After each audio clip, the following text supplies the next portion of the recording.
ce cycle de conférences dans le cadre du stage virtuel Sciences et Covid-19 des sciences ouvertes sur un thème fascinant, celui de modèles mathématiques épidémiologiques que va présenter Vincent Banzé. Bonjour Vincent, bienvenue. Bonjour, bonjour à tous. Avant de commencer, deux choses. Vendredi, à 10 heures le matin, comme chaque jour, on a organisé une conférence bonus, une conférence qui n'a pas comme thème relatif à ces cycles de conférences sur les sciences et le Covid. Et cette conférence aura comme thème la Lune et les mythes, les croyances et le questionnement par rapport à si ces mythes et croyances sont vrais ou pas. Une conférence présentée par Jérôme Pérez. Alors, je vous invite tous à être aussi nombreux à y participer vendredi matin. C'est un thème aussi intéressant et plus ça va nous faire changer un peu d'idée par rapport à ce qu'on est en train d'étudier ces derniers 10 jours. Ce qui est bien sûr le Covid-19 et la pandémie qu'on est en train de confronter comme humanité. Alors, avant de commencer la conférence, je vais vous rappeler aussi quelques instructions, quelques points à respecter pour le bon déroulement de la conférence. C'est le conférencier, le modérateur ont la parole. Les autres participants, s'il vous plaît, coupez votre micro à mode mute pour éviter une cacophonie et les bruits de fond aussi. Nous sommes assez nombreux à chaque séance, alors il est préférable de ne pas allumer votre caméra pour ménager la bande passante. Vincent va présenter quelque chose sur les tableaux, mais il va utiliser un document comme support qui est déjà partagé. Alors, n'hésitez pas à agrandir l'écran pour que vous ayez la vision la plus optimale de chaque document, soit le tableau, soit le document. Nous ne prendrons pas de notes partagées pendant cette conférence, alors je vous invite à tous à vous munir de feuilles et de stylos pour prendre des notes par vous-même. Je m'occupe de la modération pour cette séance aujourd'hui. Le conférencier Vincent aussi encourage l'interaction. Alors, si vous avez des questions à poser, vous pouvez utiliser la discussion du public et écrire « J'ai une question ». Alors, je vous donnerai la parole. Quand la parole vous sera donnée, si vous souhaitez poser votre question oralement, vous êtes bien entendu invité à réactiver votre micro le temps de la question. Si vous préférez écrire votre question ou que vous avez un problème sur votre micro, je me charge de la répéter pour vous. Je pense que nous sommes peut-être prêts à commencer. Vincent Banzé, professeur à l'École polytechnique, il s'intéresse aux probabilités, et à l'écologie, à la biologie et aux questions, principalement à des questions issues des sciences du vivant, de la biologie, de l'écologie, comme je disais. Des questions comme quel est l'impact de la variabilité de l'environnement sur la croissance, sur la survie d'une population, à quelle vitesse se propage une épidémie sur un graphe des populations et combien y a-t-il de caribous. Alors Vincent, de quoi vas-tu nous parler aujourd'hui? Donc, bonjour à tous. Merci pour l'invitation. Des fois, je pencherai un peu la tête pour qu'on se voit. Je vais vous parler un petit peu du coup de maths et d'épidémie. Donc, moi, je suis pas un épidémiologiste, je ne suis pas spécialiste du Covid-19. Par contre, le genre de problème auquel on fait face en ce moment soulève beaucoup de questions d'ordre mathématique entre la modélisation et l'analyse mathématique. Et puis, ces questions, elles font écho elle résonne dans différentes branches des maths. En fait, un des buts de mon exposé, c'est de vous montrer un petit peu comment les problématiques actuelles posent toutes sortes de questions d'ordre mathématique dans des branches un peu différentes. Alors, je répète, je suis à la fois pas spécialiste du Covid-19 et pas spécialiste de certaines branches dont je vous parlerai. Moi, ma spécialité, effectivement, comme ça a été dit, c'est plutôt les probabilités. Donc, à un moment, je vous parlerai un petit peu de leur importance dans ce genre de problème, en particulier dans les premières phases du développement d'une épidémie. Et puis, pour effectivement faire un lien avec la présentation qui a été faite, moi, je suis plutôt spécialiste de modèles et de processus stochastiques qui décrivent le vivant. Et l'épidémie, c'est quelque chose de vivant. Et dans les mécanismes qui permettent de décrire sa propagation, il y a beaucoup de choses qui sont assez familières pour les gens qui s'intéressent à l'écologie ou à la biologie. Notamment la multiplication des infectés, c'est très proche de processus qui décrivent la multiplication de toutes sortes de populations. Et puis, la façon dont les infectés contaminent les personnes saines. D'un point de vue des maths, on est assez proche dans le paysage de l'écologie de la compréhension d'un modèle type proie-prédateur. Un prédateur, quand il attrape une proie, il va la manger, donc il y a une proie de moins, et lui, ça lui donne des ressources pour se multiplier ou nourrir sa progéniture.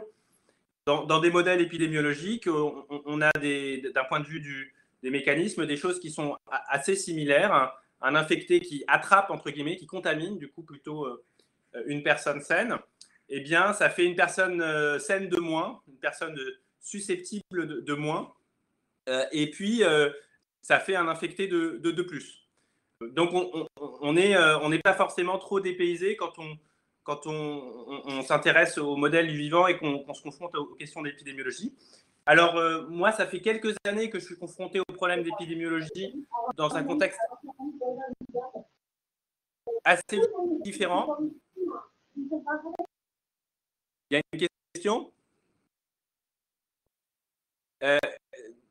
Le genre de questions sur lequel moi j'étais confronté, c'était la compréhension la motivation, on va dire, appliquée de base. C'est de comprendre comment dans les populations de bovins, les maladies peuvent se transmettre.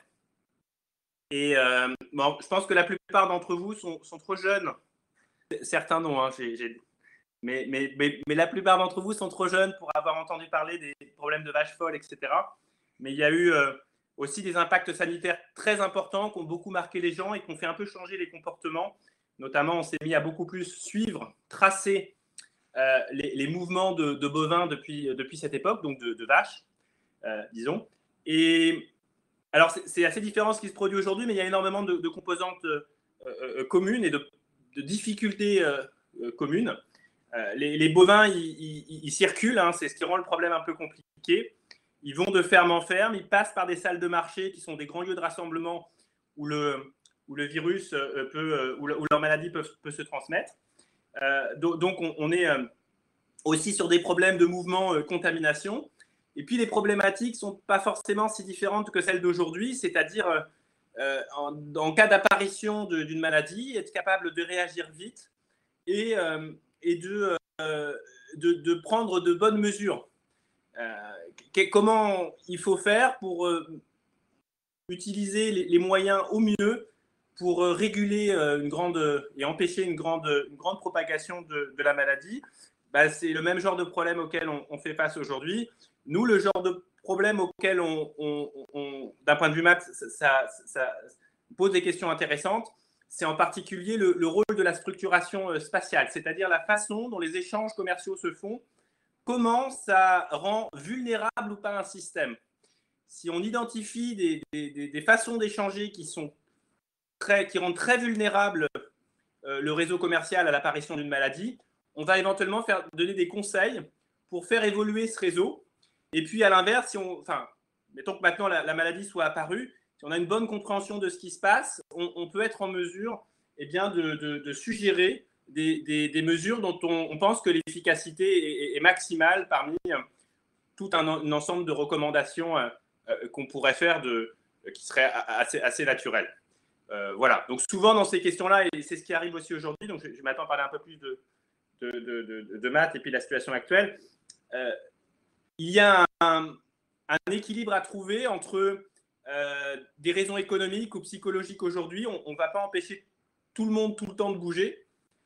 Et de l'autre côté, il faut limiter la propagation de la maladie. Et donc, assez souvent, d'un point de vue des maths, une bonne compréhension permet de, par exemple, suggérer des stratégies et dire celles-là ont un vrai effet sanitaire positif, permettent vraiment de limiter un peu la propagation du virus et coûtent peut-être pas trop cher, en un sens qu'on peut passer un certain temps à définir, qui n'est pas toujours simple. Voilà. Donc, je ne sais pas si vous avez des questions avant que je commence à parler un petit peu du coup d'un peu de maths qui apparaissent dans ces problèmes-là. Un des objectifs de l'exposé, c'est de vous montrer qu'il y a un peu toutes sortes de maths qui arrivent et des questions assez différentes. Donc, si j'y arrive, ben, on abordera différents champs des mathématiques ensemble. Et ce n'est pas, contrairement à certaines fois, une reformulation de la même question. En fonction du stade de l'épidémie, en fonction de la question qu'on regarde, on se retrouve à faire appel à des maths différentes. Et un des buts, c'est peut-être de vous introduire un peu ce genre de choses. Voilà, est-ce qu'il y a des questions? Pour le moment, ça semble clair, Vincent. Tout ça, c'est vraiment intéressant. Si vous m'entendez mal, dites-le moi. Et si je parle trop vite ou tout ça, n'hésitez pas. Donc, pour commencer, moi, j'aimerais qu'on situe un peu un des problèmes. Moi, il y a au moins deux problèmes fondamentaux aujourd'hui dans ce que je comprends. Il y a les gens qui essayent de tuer le virus, qui sont plus au niveau de la virologie, d'essayer de fabriquer des médicaments qui vont soigner les gens. C'est évidemment fondamental. Et puis, de l'autre côté, il y a toutes les questions qui sont, bon, peut-être qu'on ne sait pas très bien combattre encore ce virus, peut-être qu'il y en aura un prochain et les médicaments ne seront pas prêts. Peut-être qu'il va réapparaître à l'hiver prochain. Qu'est-ce qu'on peut faire pour limiter sa propagation? Et alors, je vais commencer par un petit calcul qui va poser un petit peu commencer un peu à poser le cadre. Je vais considérer qu'aujourd'hui, on a un certain nombre d'infectés dans la population, mettons française. Donc, I, c'est mon nombre d'infectés aujourd'hui. Et puis, on a un certain nombre de personnes qui ne sont pas infectées et qui ne l'ont pas encore été. Donc, ce sont des personnes qu'on appelle susceptibles. Ces gens-là peuvent attraper la maladie. Et je me demande, voilà où on en est en France aujourd'hui. Alors, je n'ai pas exactement les nombres, mais ça n'a pas beaucoup d'importance. On se demande qu'est-ce qui se passe, où on en sera demain. Pour prévoir, pour anticiper, pour prendre les bonnes mesures, pour peut-être relâcher les mesures de confinement parce que tout va bien, ou au contraire, pour les accentuer parce qu'il faut anticiper une augmentation encore du nombre d'infectés et donc une gestion au niveau notamment des hôpitaux. Alors, combien seront-ils demain? Je vais appeler I' le nombre d'infectés qu'on aura demain. Et le nombre d'infectés qu'on aura demain, c'est le nombre d'infectés qu'on a aujourd'hui, moins tous ceux qui vont guérir d'ici demain.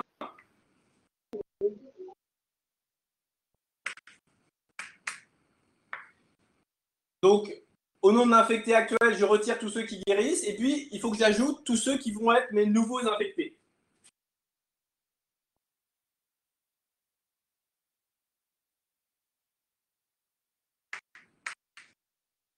Alors, si je commence par une première estimation de ce genre de quantité, combien de gens vont guérir?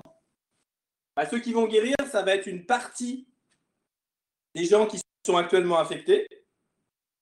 Et une partie, on va le prendre comme une proportion.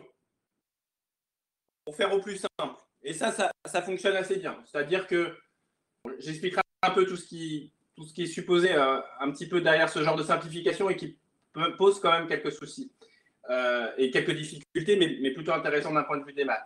Mais pour commencer, on va supposer que d'un jour sur l'autre, une certaine proportion de ma population totale d'infectés guéris, c'est-à-dire que mon nombre de guéris, c'est un certain nombre gamma entre 0 et 1 fois i. Donc ça, c'est le nombre de guérisons. Maintenant, il faut que je compte combien j'ai de personnes infectées en plus dans mon système. Là, c'est plus délicat et ça pose toutes sortes de problèmes de maths intéressants, notamment en lien, quand on rentre dans les détails, avec des problèmes de prendre en compte l'espace, les graphes, etc. Donc, j'en reviendrai peut-être un petit peu dessus.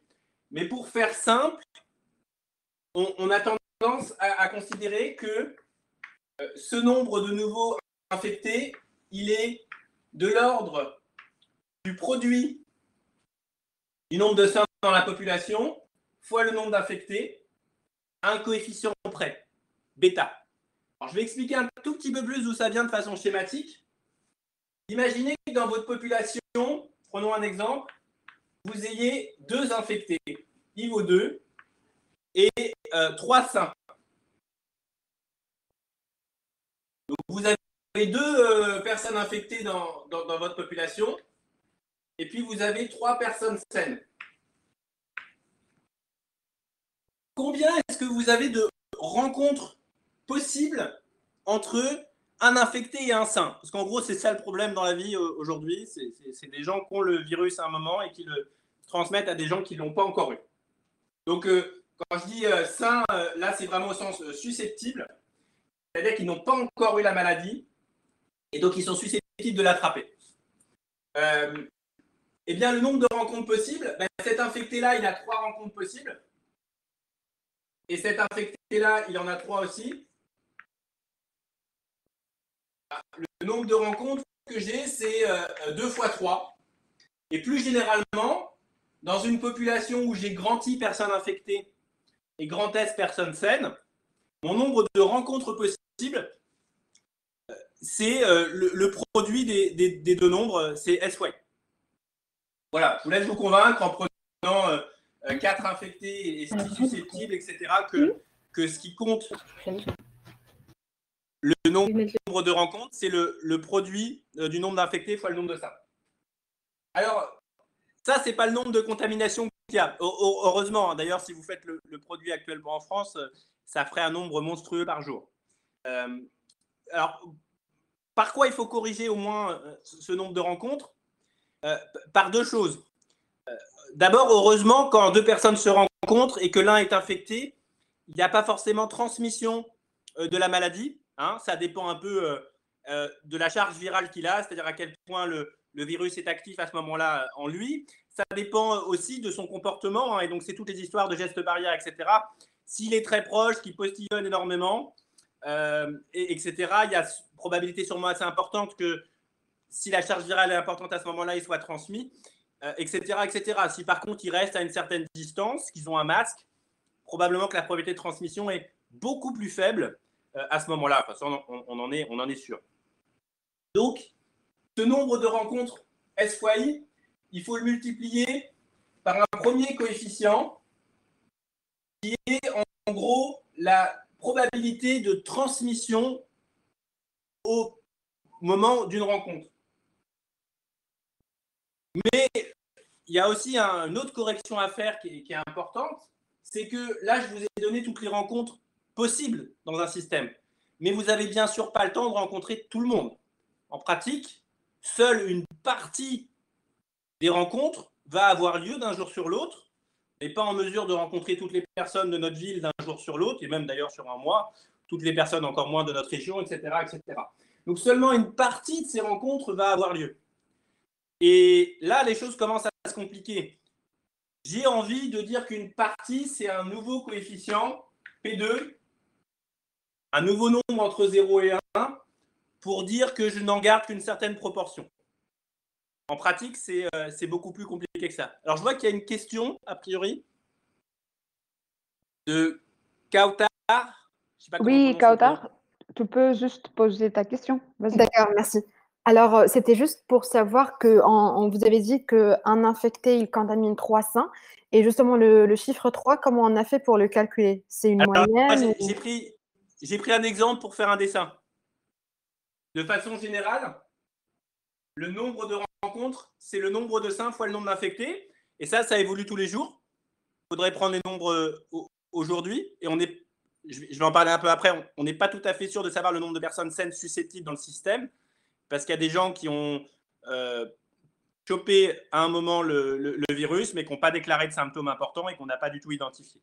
Mais j'ai pris un exemple pour faire un dessin en vous disant que dans un cas, par exemple, mettons que dans un foyer, chez vous, vos 2 parents soient infectés, c'est toujours leur faute de toute façon, et ayez 3 enfants sains, susceptibles, le nombre de rencontres qu'on peut faire entre infectés et sains, ça se retrouverait à être 2 fois 3. Et plus généralement, c'est le nombre important à retenir pour l'instant, c'est en général, quand on ne sait pas que c'est 2 et 3, c'est S fois I, le nombre de rencontres possibles. Je ne sais pas si ça répond à la question, ça est clair? Enfin, c'était un exemple, 2 et 3. Oui, merci beaucoup, Vincent. C'est clair. Et donc, dans un premier temps, ce qu'on peut dire, c'est que le nombre de nouveaux infectés, j'appelle bêta le produit de ces 2 nombres qui devient un taux de transmission de la maladie dans une population qu'on appelle mélangée. C'est-à-dire qu'on a un peu fait rencontrer tout le monde avec tout le monde.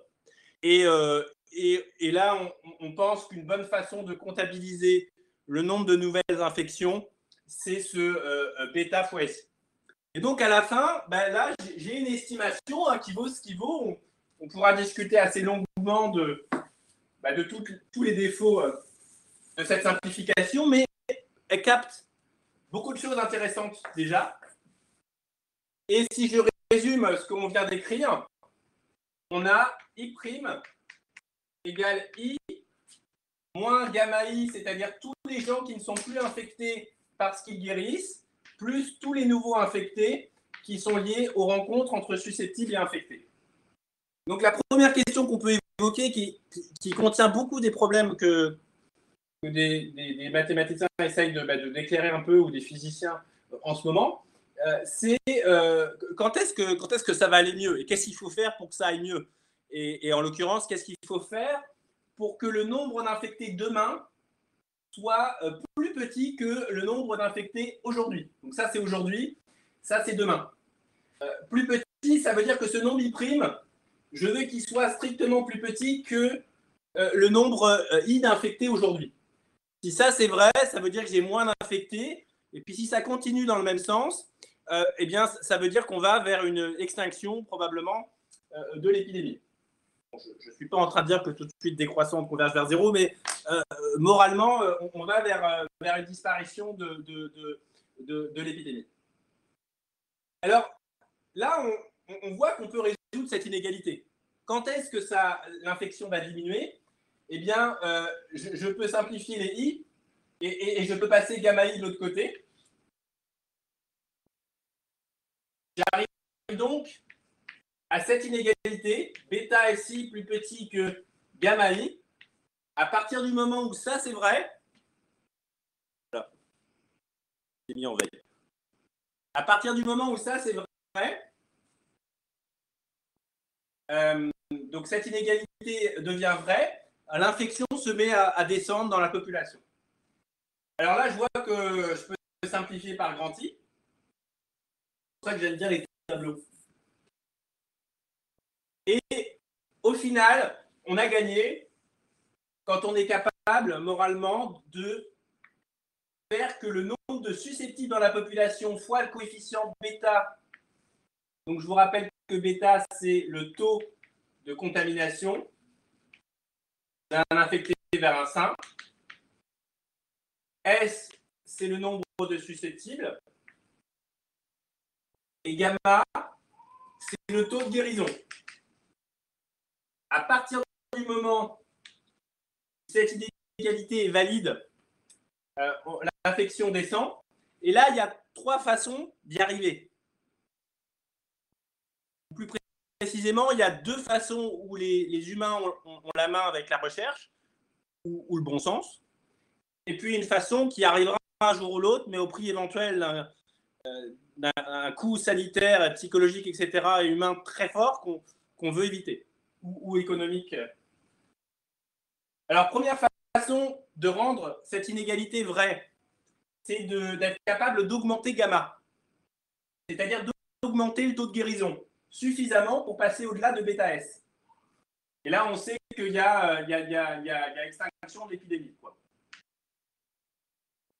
Alors, comment augmenter le taux de guérison? Ça, moi, les maths que je connais, je ne vois pas trop en quoi elles peuvent aider, mais c'est le travail de biologiste, d'être en mesure de soigner mieux les gens. Et puis, évidemment, l'idéal, c'est de mettre en place des traitements, des vaccins qui vont permettre de guérir rapidement et de jouer donc sur ce taux. Donc, vous avez peut-être suivi à un moment des débats sur des médicaments qui seraient miracles, qui fonctionnent, qui marcheraient très bien, qui permettraient de guérir beaucoup plus vite les individus. Et là, on se retrouve à jouer sur ce gamma et on peut espérer que ce soit une façon, évidemment, de lutter contre l'épidémie. Alors, je vois qu'il y a une question. Salut Cyril. Pour l'instant, je ne m'occupe pas des décès. Je vais en parler un petit peu après. Je suis sur quand est-ce que l'épidémie se résorbe, quand est-ce qu'on commence à en sortir. Je parlerai des morts un petit peu après.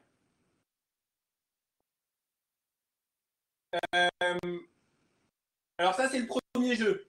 Deuxième jeu, le taux de contamination.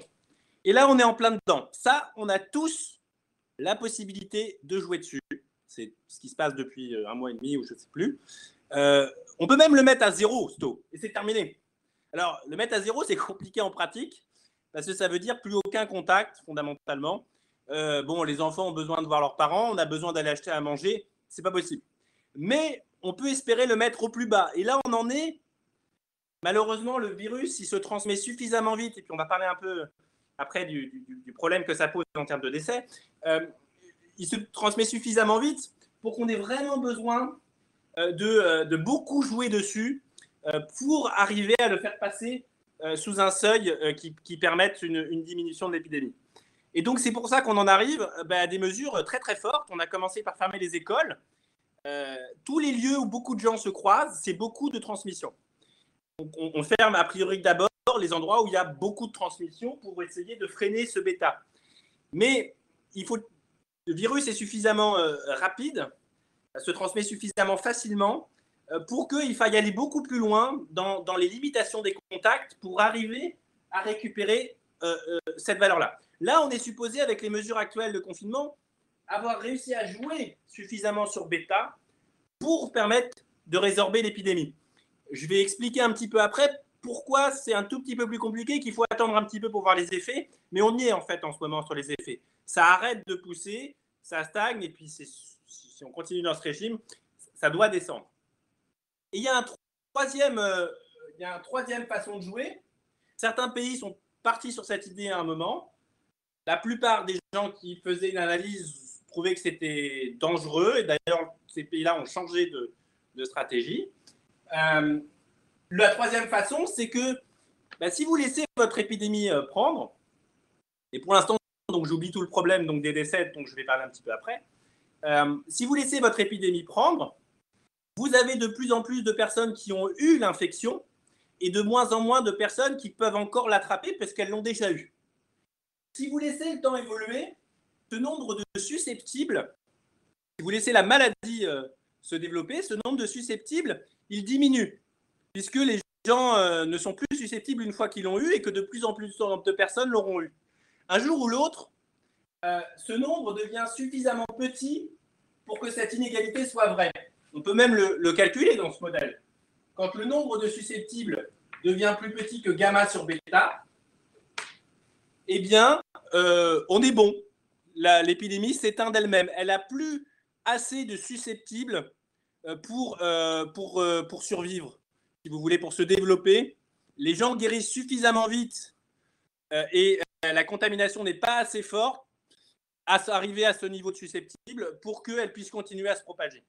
Et le hic, c'est que les taux ici sont pas très bons. Hein, c'est ce qui crée la situation dramatique actuelle. Et ce nombre de susceptibles qu'il faudrait atteindre, il est très très bas. Et ça veut dire que quasiment tout le monde, beaucoup de monde aurait eu la maladie. Or, le problème, c'est que c'est grave, et c'est grave pour beaucoup de gens. Ces gens risquent d'en mourir. Ces gens vont à l'hôpital pour être traités et engorgent les hôpitaux. Et c'est tout le problème actuel d'être en mesure de pouvoir soigner les gens qui vont mal, et donc de ne pas laisser un trop grand nombre d'infectés arriver. En plus, même si on était en mesure de pouvoir les traiter, on pourrait se demander si c'est raisonnable à partir du moment où c'est vraiment dangereux et on ne sait pas encore guérir cette maladie. Enfin, il y a toutes sortes de débats dont vous entendez parler qui sont difficiles. Moi, je n'ai pas de réponse là-dessus. Ce qui est sûr, c'est que il y a 3 façons dans ce genre de système, a priori, d'attaquer les choses. Et au moins là-dessus, je vais prendre un peu les questions avant de rentrer un petit peu plus dans... c'est un peu plus compliqué que tout ça. Et pourquoi est-ce qu'on a du mal à donner des réponses précises en maths, etc. Enfin, en tout cas, moi, de ce que j'en comprends. Mais là, au moins, on voit qu'on a des biologistes, des virologues qui peuvent s'attaquer à la question du gamma. Et puis, il y a une question d'ordre mathématique qui apparaît. C'est la bonne façon peut-être de jouer sur le bêta. Et ça, c'est pas facile. Et puis, il y aura une troisième façon, c'est de laisser le nombre de susceptibles diminuer. Et ça, c'est ce qu'on appelle l'immunité collective. Vous avez peut-être entendu parler à un moment, si ce nombre est suffisamment bas, l'inégalité devient vraie et l'épidémie s'éteint d'elle-même. Est-ce qu'il y a des questions sur cette... Oui. Voilà, agir sur ces S, c'était la stratégie qu'a voulu adopter l'Angleterre à un moment donné. Voilà. Alors, je ne sais plus, je crois que Trump, ils ont, je crois que les États-Unis aussi, à un moment, ont commencé à dire que de toute façon, on passerait sûrement assez vite par une immunité collective parce que ça coûterait trop cher de jouer violemment sur le taux de contact. Et effectivement, l'Angleterre est partie sur cette stratégie. C'est au moins les 2 exemples que j'ai en tête. Il y en a peut-être d'autres. Bon, les deux ont changé d'avis. Oui. Il y a Pauline qui a aussi une question. Avant de continuer, Pauline, tu peux prendre le micro. Oui, bonjour Vincent. En fait, j'ai une question. Je ne comprends pas vraiment comment les modèles mathématiques sont établis du moment qu'on ne connaît pas en fait toutes les spécificités du virus, le taux de contagion, de mortalité par exemple, et pareil pour le nombre exact de gens infectés par exemple. Alors, c'est une très bonne question. Ça fait qu'on a du boulot, en gros. Je vais en parler un petit peu dans la suite. L'idée, c'est qu'on donne accès à un certain nombre d'informations dans le système. Par exemple, le nombre de personnes qui vont à l'hôpital. À partir du moment, dans un système idéal, enfin idéal pour l'estimation statistique, où toutes les personnes qui se retrouvent infectées ont des symptômes dans la foulée et vont à l'hôpital, on sait exactement en fait le nombre de personnes infectées à partir du moment où les hôpitaux nous renvoient l'information. Et aujourd'hui, là-dessus, les choses fonctionnent très bien et on a quand même des retours. On a par exemple accès dans le groupe de mathématiciens auquel je fais partie aux données SAMU. Donc en temps réel, à quelque chose près, on sait les gens qui ont déclaré un symptôme. Donc on a quand même accès à un certain nombre de choses qui vont nous permettre de récupérer certains paramètres. Et puis au début, on fait aussi des hypothèses. On fait aussi un certain nombre d'hypothèses. On essaye aussi de mesurer certaines choses de façon directe. Je vais parler dans la suite de ce qui effectivement pose beaucoup de problèmes à mesurer. Et pour moi, parmi les difficultés qu'on a, donc il y en a 3. Il y a la bonne compréhension du virus pour faire des modèles précis. Il y a la difficulté de mesurer les quantités dont on parle pour certaines. Mais heureusement, il y a là où les maths permettent d'intervenir, c'est un problème un peu de... C'est un petit peu comme quand vous avez une équation à résoudre. Si je ne vous donne pas x, mais que je vous donne x2 plus 1, vous êtes capable de remonter à x en utilisant une formule du discriminant. On n'a pas forcément les nombres qu'on voudrait tout de suite, mais on a certaines informations qui sont reliées. Et une partie du boulot du matheux, c'est de passer de l'information dont il dispose statistiquement à l'information qui est importante pour lui. Et dans la construction même des modèles qu'on fait en ce moment, les gens essayent de construire des modèles proches de la réalité biologique, mais qui ne reposent pas sur trop d'informations auxquelles on n'aura jamais accès, parce qu'on ne pourra pas les rendre opérationnels. Je ne sais pas si ça répond à peu près à ta question. Je vais revenir, je pense, sur plusieurs aspects liés à ça dans la suite. Vincent, une dernière question. Elif, est-ce que tu peux utiliser ton micro? Oui. Oui, alors vas-y, pose ta question. Merci. Alors en fait, moi je vais demander de la deuxième méthode, enfin le deuxième scénario. J'ai pas très bien entendu en fait, parce qu'on a les scénarios où on se confine et on augmente, on diminue pardon le taux de contamination. Ouais. On a le dernier où on laisse les personnes susceptibles diminuer. Et du coup le deuxième c'est quoi? Alors le deuxième, le premier du coup, dans l'ordre où je les ai donnés, c'est sur le gamma. C'est-à-dire c'est sur le taux de guérison. Oui. On est capable de faire guérir les gens plus vite. Et là, c'est lié au progrès de la médecine et aux toutes les recherches actuelles. Ça, moi, je ne suis pas en mesure, mais toutes sortes d'essais, on essaye certaines molécules. Vous avez peut-être vu que si vous faites diminuer la charge virale, le patient va pouvoir plus rapidement guérir, mais si vous le faites à partir d'une molécule qui crée d'autres problèmes et que le problème que vous avez créé est aussi grave que celui que vous aviez avant, il n'est pas clair qu'il faille le faire. Donc, il faut un peu statistiquement voir s'il y a un vrai gain à choisir. On n'a pas aujourd'hui de remède miracle. Le jour où on aura un médicament qui a peu d'effets secondaires et qui soigne très rapidement les gens, on jouera sur le gamma et on le produira en suffisamment de grande quantité. On jouera sur le gamma suffisamment bien pour que l'épidémie soit régulée. D'accord, merci.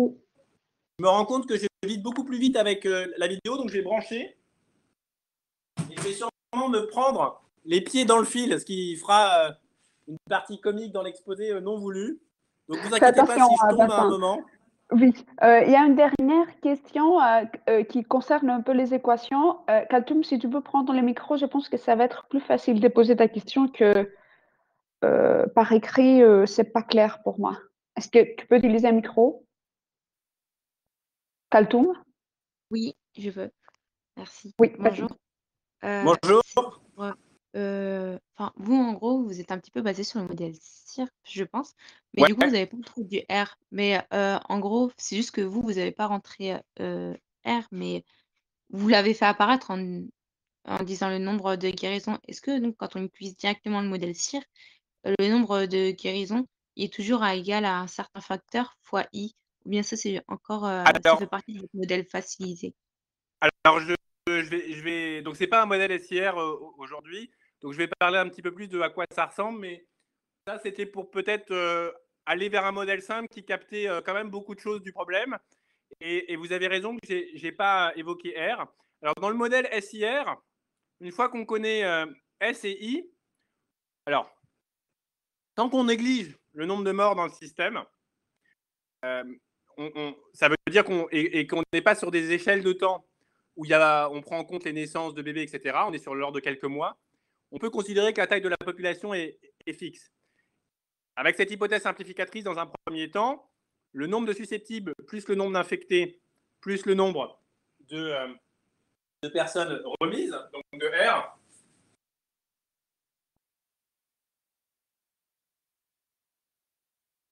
ça c'est des personnes qui sont guéries. Pour l'instant, je parle pas de décès et je ne parle pas de naissance de bébé parce qu'on considère qu'on n'est pas encore dans des échelles où tout ça, ça joue. Alors moi, dans mes problèmes de vaches, d'ailleurs, j'ai de la démographie, c'est-à-dire que les vaches peuvent transmettre leur infection à leur bébé et c'est à travers le temps que l'infection prend et ça rajoute des problèmes.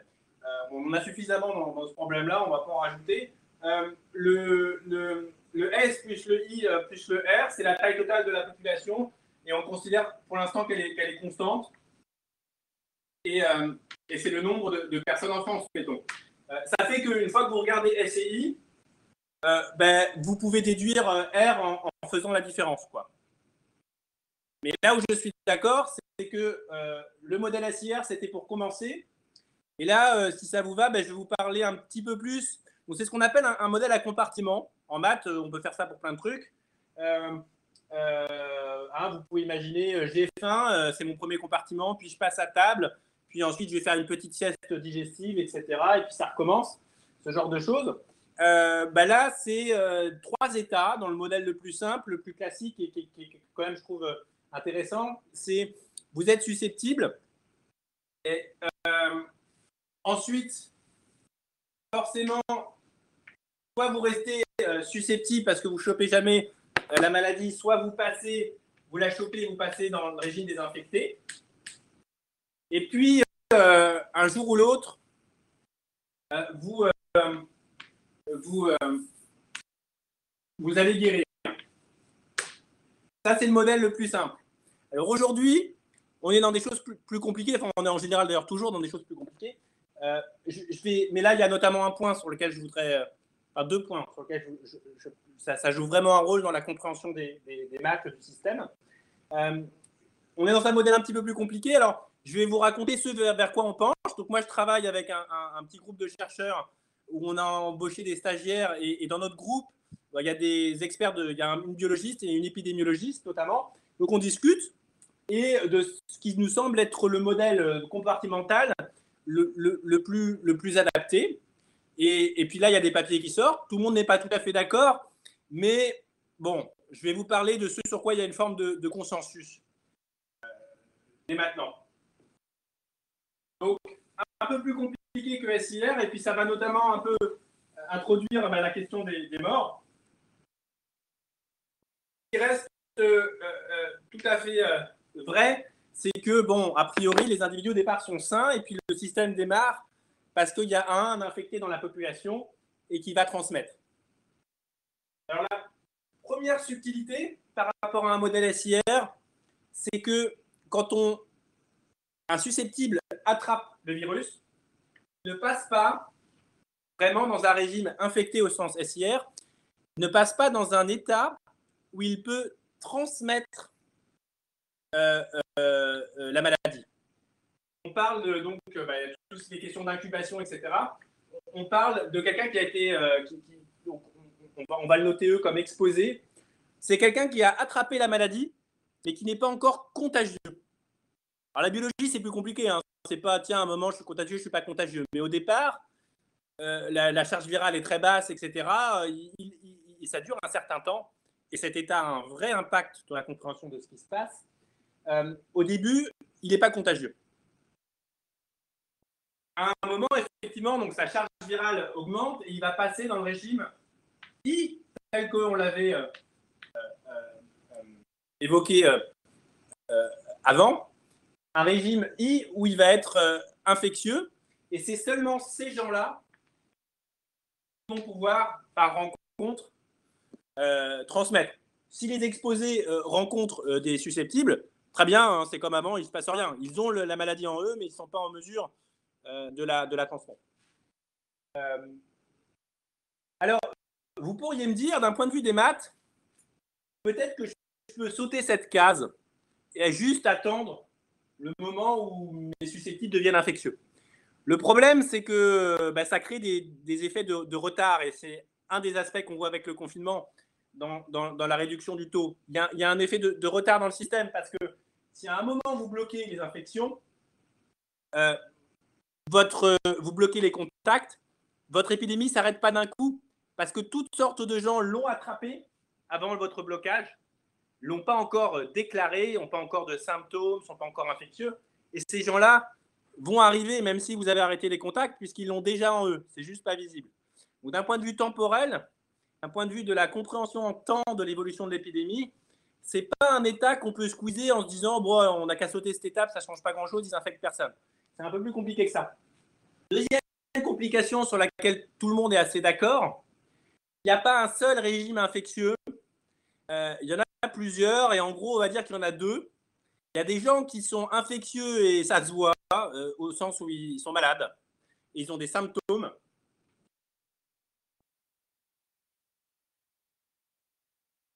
Et puis, il y a des gens pour qui ça ne se voit pas. On appelle ça des asymptomatiques.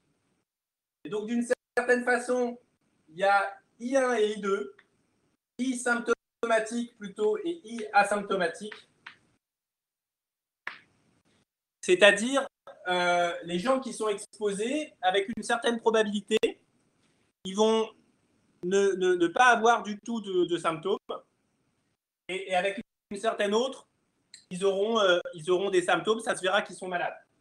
Ça change les choses à beaucoup d'endroits. On ne peut pas à nouveau les réunir dans une même case, dans un même compartiment.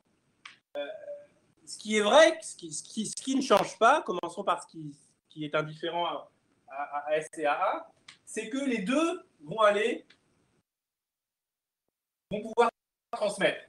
Les asymptomatiques, ce n'est pas parce qu'ils n'ont pas l'air malades qu'ils ne portent pas le virus et qu'ils ne le transmettent pas.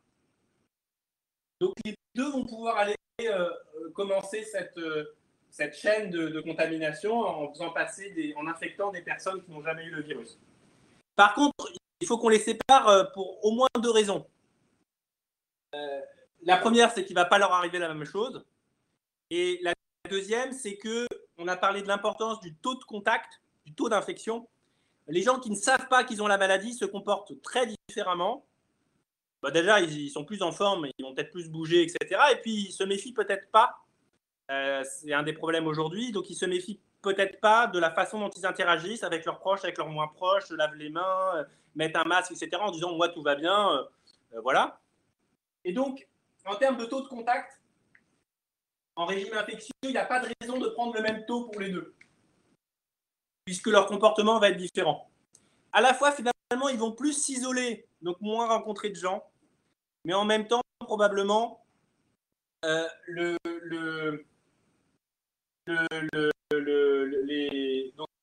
gens qui ont la maladie vont moins rencontrer de gens, donc ils vont, et puis les gens vont probablement faire attention aussi, donc ils vont avoir un taux de transmission qui va être plus bas.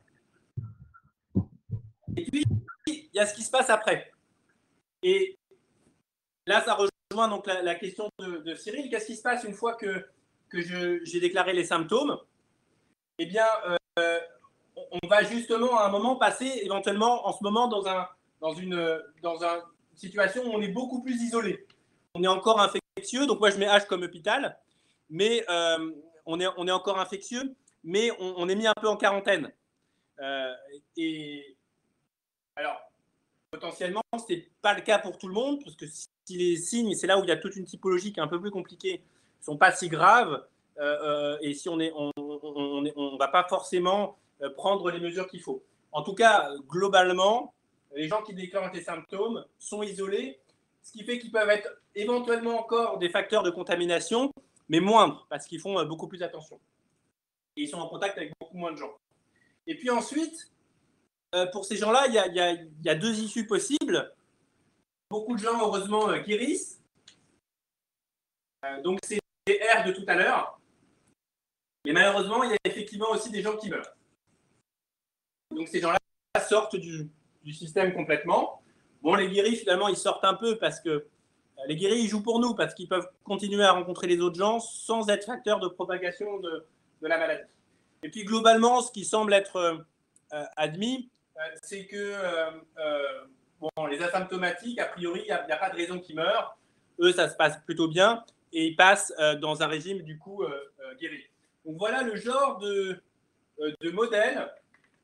Il y a différentes variantes, mais d'une façon ou d'une autre, dans le monde, de ce que je lis pour l'instant, sur l'aspect compartiment, case, bon, tout le monde fait un peu ce genre de choses. Alors, je vois qu'il y a une question d'Elif. Oui, vas-y, Elif.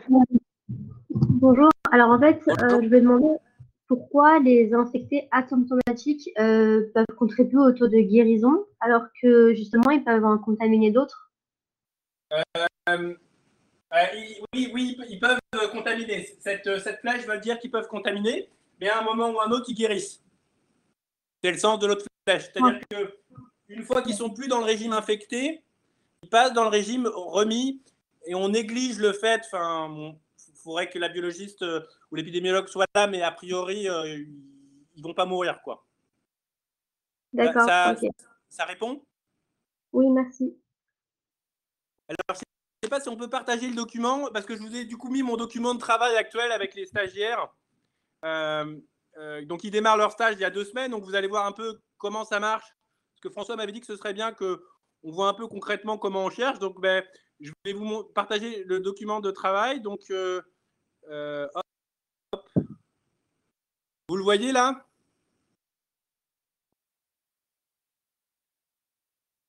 Est-ce qu'il apparaît à votre écran?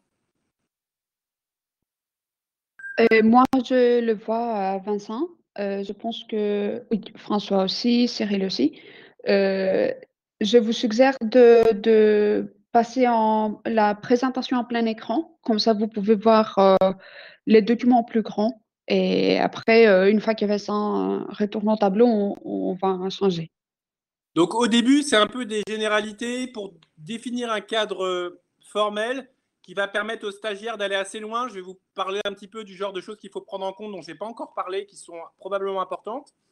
Et pour poser un petit peu un cadre formel qui permette à plusieurs personnes de travailler, parce que dans cet encadrement de stagiaires, il y aura une épidémiologiste, il y aura quelqu'un qui est plutôt du côté des statistiques, et plutôt moi qui est entre modélisation et maths, enfin plutôt mathématicien et puis travaillant un peu en modélisation.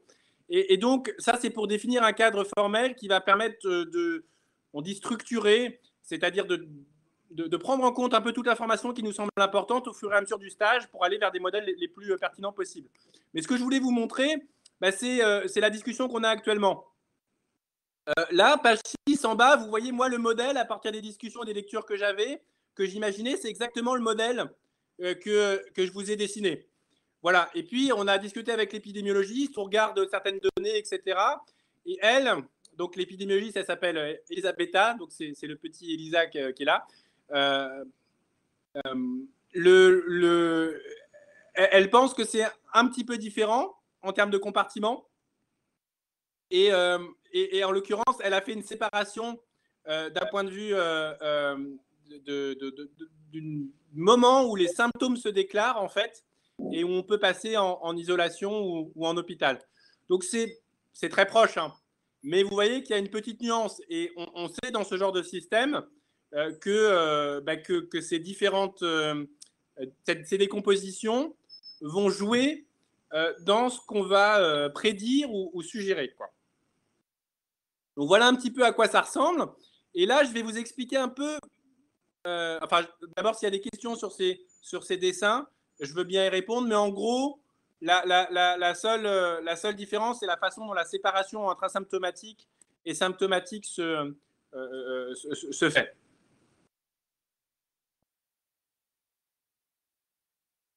Et toutes les flèches rouges, ça veut dire que c'est des gens qui contaminent. Donc, par exemple, pour elle, donc c'est probablement le modèle sur lequel on va rester vu les dernières informations qu'on a d'un point de vue médical. Pour elle, eh bien, ceux qui sont exposés ne transmettent pas. Donc, ça, c'est ce qu'on vient de dire. Et puis, il y a les asymptomatiques. Mais en fait, elle dit il y a les asymptomatiques qui vont le rester. Et puis, il y a les gens qui n'ont pas encore vraiment de symptômes, mais qui vont les déclarer au fur et à mesure. Et ça, visiblement, ça jouerait plus que ce que j'imaginais. Et donc, c'est probablement un meilleur modèle, ce modèle par compartiment. Ces deux personnes sont déjà contagieuses. Elles n'ont pas encore de symptômes, mais certaines vont les déclarer en cours de route.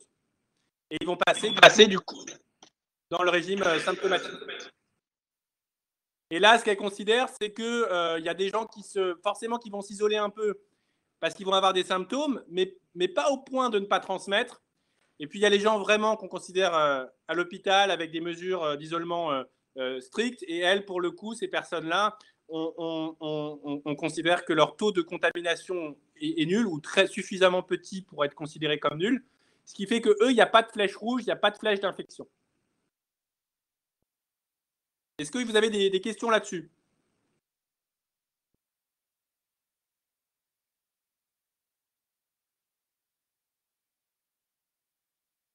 Ça semble clair, Vincent. Alors, est-ce que ça vaut le coup de… Enfin, c'est pas une vraie question que je pose. On peut se demander, est-ce que ça vaut le coup de beaucoup discuter de la forme du modèle, etc. Finalement, ça ne change pas grand-chose, etc., de prendre 3 cases, 5 cases, 2 cases, etc.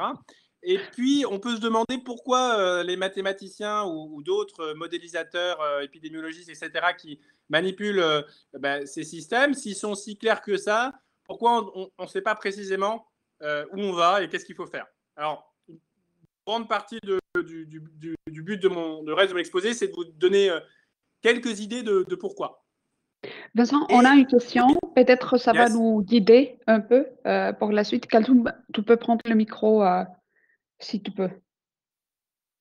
C'est par rapport à la case D. Ici, les morts, c'est juste comptabilisé pour ceux qui se sont isolés à l'hôpital ou bien c'est comptabilisé pour les deux, du coup, ceux isolés. A priori, dans ce schéma, seuls ceux qui, en France, en gros, on ne va pas mourir sans passer par une phase médicale. C'est ce qui est supposé ici. On pourrait en discuter. Ce qui est l'état de notre modèle, hein, tout ce que je vous parle, c'est des choses qui ont bougé il y a 4 jours. Hein. En tout cas, pour une partie qui arrive surtout après. Mais pour l'instant, le modèle sur lequel on est parti, on passe par une phase qu'on appelle H. Alors, ça peut être, c'est pas forcément l'hôpital public, etc., mais une phase de traitement médical et d'isolation. Et malheureusement, un certain nombre vont mourir et d'autres, c'est le sort de cette deuxième flèche, heureusement, et la plupart vont guérir. Par contre, les autres, on considère qu'ils n'ont pas des signes assez graves et on néglige le fait qu'ils ont un risque de mourir. C'est plus clair ?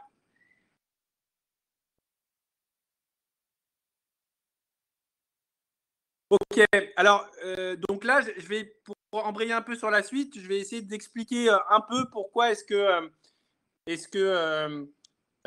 c'est pas facile en pratique de donner des réponses claires, etc.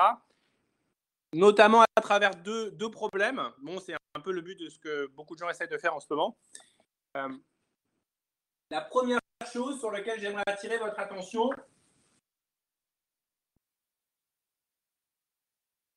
donc vous avez dû parler un peu, j'ai vu que vous avez suivi un peu l'exposé d'Étienne Pardoux. Vous avez entendu parler de R0. Excuse-moi Vincent, faut leur dire de revenir au tableau. Ah oui, il faut revenir au tableau. J'en profite, je te pose quand même une question. Excuse-moi Lucia. En fait, pour ceux qui étaient dans les EHPAD, ils ne sont pas passés par l'hôpital. Non, mais alors, c'est une bonne remarque. On considère que quand les signes sont graves, ils sont quand même isolés. Il y a à nouveau une hétérogénéité là-dessus. Et bon, de ce que j'ai compris, ce serait pas ça la priorité pour aller vers des modèles plus pertinents en termes de conseils, anticipation, prédiction, etc. Mais c'est sûr que c'est plus compliqué que ce schéma.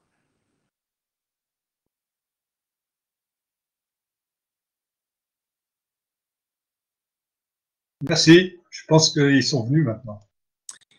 Et alors, moi je suis probabiliste, à un moment, il faudra que je vous dise quand même qu'il y a pas mal de probas dans ces histoires-là, notamment pour donner un sens au niveau des individus. Pour l'instant, je vous ai donné un sens aux objets mathématiques en termes de nombre. Mais bon, j'ai fait des choses pas très orthodoxes parce qu'on a multiplié c'est supposé être de nombres de personnes, des nombres entiers. On les a multipliés par des nombres qui étaient des fractions, ça ne fait plus forcément des nombres entiers, etc. Quand on veut aller jusqu'au niveau individuel, vraiment d'un individu, on se retrouve sur des modèles profondément stochastiques. Et c'est absolument essentiel la prise en compte, en particulier au début de l'épidémie, de cet aspect-là, parce que ça commande vraiment l'aspect profondément aléatoire du démarrage, mais le démarrage a un impact essentiellement en temps, mais il a un impact fort sur l'évolution. Alors stochastique, ça veut dire aléatoire, pardon. Alors pourquoi est-ce qu'au départ en particulier, et en l'occurrence même dans le problème qu'on a aujourd'hui, ça reste une composante intéressante même plus tard. Pourquoi est-ce que c'est quelque chose de profondément aléatoire ? Imaginez que vous ayez un infecté qui récupère la maladie, donc il est attrapé par un animal, je ne sais quoi, et au début il est tout seul infecté. Le fait qu'il va contaminer d'autres gens, c'est pas quelque chose sur lequel on peut donner des lois déterministes. Hein. On ne peut pas savoir à coup sûr ce qui va se passer. Avec un peu de bol, cette personne, elle discute assez peu avec les personnes qui habitent dans son foyer. Elle s'en approche pas trop, le virus ne transmet pas. Et puis avec un petit peu de chance, dans son travail, il est dans un endroit isolé. il fréquente assez peu de monde, et puis boum, il guérit. Hop, il guérit, et il a transmis à personne la maladie. Avec une certaine probabilité, l'épidémie, en fait, aussi virulente puisse-t-elle être en soi en moyenne, avec une certaine probabilité, elle s'éteint instantanément. Et il y a un nombre qui est important, c'est que, alors ça marche pour 1, 2, 3 individus, c'est profondément aléatoire, c'est-à-dire non prévisible. C'est comme jouer au dé. Cet individu initial, vous allez un peu lancer le dé pour savoir le nombre de personnes qui va infecter. Et personne ne peut prédire combien ce sera à coup sûr. Par contre, on peut donner des lois statistiques. Alors là, c'est plutôt qu'on les constate. Hein. On n'a pas forcément de modèle suffisamment clair d'un point de vue physique pour dire ça se passe comme ça. Mais on constate qu'il y a une certaine chance qui est de temps et une certaine de ne faire aucun infecté, et puis une certaine chance d'en faire 6, par exemple. Alors ça c'est le début du système, profondément aléatoire. Un infecté va, après, à la fin de sa période infectieuse, avoir eu un certain nombre de contacts qui ont abouti à la transmission de l'infection. Donc il va faire, en fait, comme des bébés. Hein. C'est pour ça que pour moi, pour les probabilistes, c'est les mêmes maths que les maths qui apparaissent dans la dynamique des populations, etc. Il va avoir un certain nombre de bébés. Et ces bébés, c'est les personnes qui va infecter au cours de sa vie et qui vont redémarrer le même processus que lui. Donc ces gens vont démarrer une vie d'infectés. Là, je lui en ai mis deux bébés, 2 infectés qui sont ses descendants. Hein, c'est des gens qu'il a produits d'une certaine manière en termes de maladie. Et puis ces gens vont vivre leur vie, et puis peut-être que lui, il n'aura aucun infecté, et puis lui, il aura peut-être un infecté, et puis ça continue, etc., etc. Alors, tout ça, c'est profondément aléatoire. On ne peut pas savoir au départ ce qui se passe. Par contre, on peut dire des choses statistiquement. Donc, c'est là où il y a beaucoup de probabilités pour comprendre l'enclenchement de l'épidémie. Mais, et c'est exactement comme jouer au dé ou tirer à pile ou face, si vous tirez à pile ou face et une personne parmi vous tire à pile ou face, je ne peux pas savoir si ce sera pile ou face. Je peux juste supposer, estimer que ce sera avec une chance sur 2 piles et une chance sur 2 faces. Donc, si vous tirez, je ne suis pas en mesure de donner votre résultat. Par contre, si vous êtes suffisamment nombreux, alors 35, c'est peut-être un peu juste, mais une centaine, un millier, et si je vous fais tous tirer à pile ou face, je ne pourrais toujours pas prédire les réponses individuelles, mais je peux prédire que à peu près la moitié d'entre vous va faire pile et la moitié d'entre vous va faire face.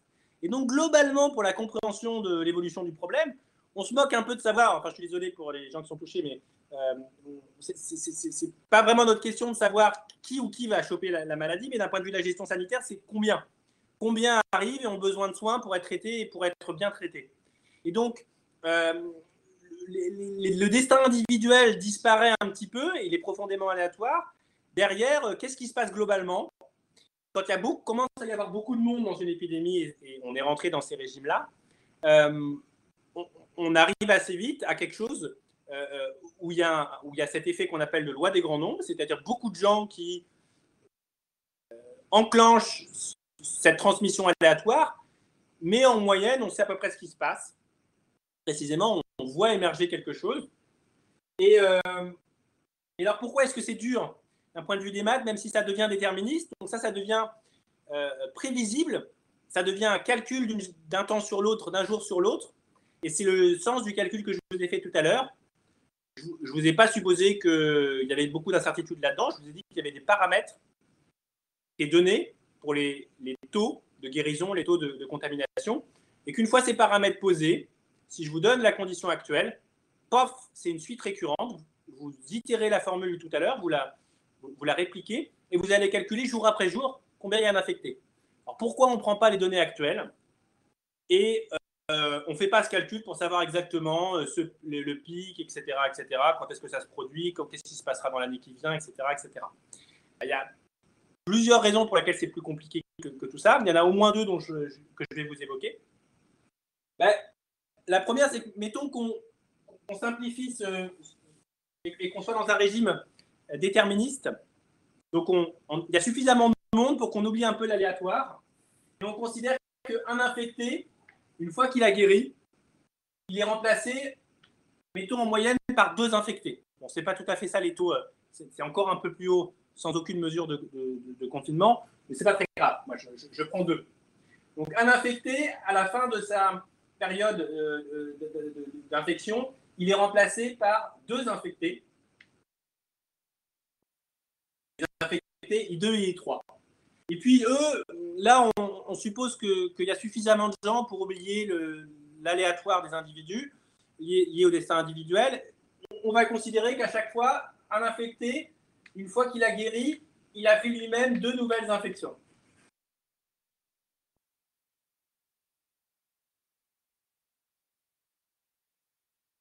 Et alors là, vous pouvez calculer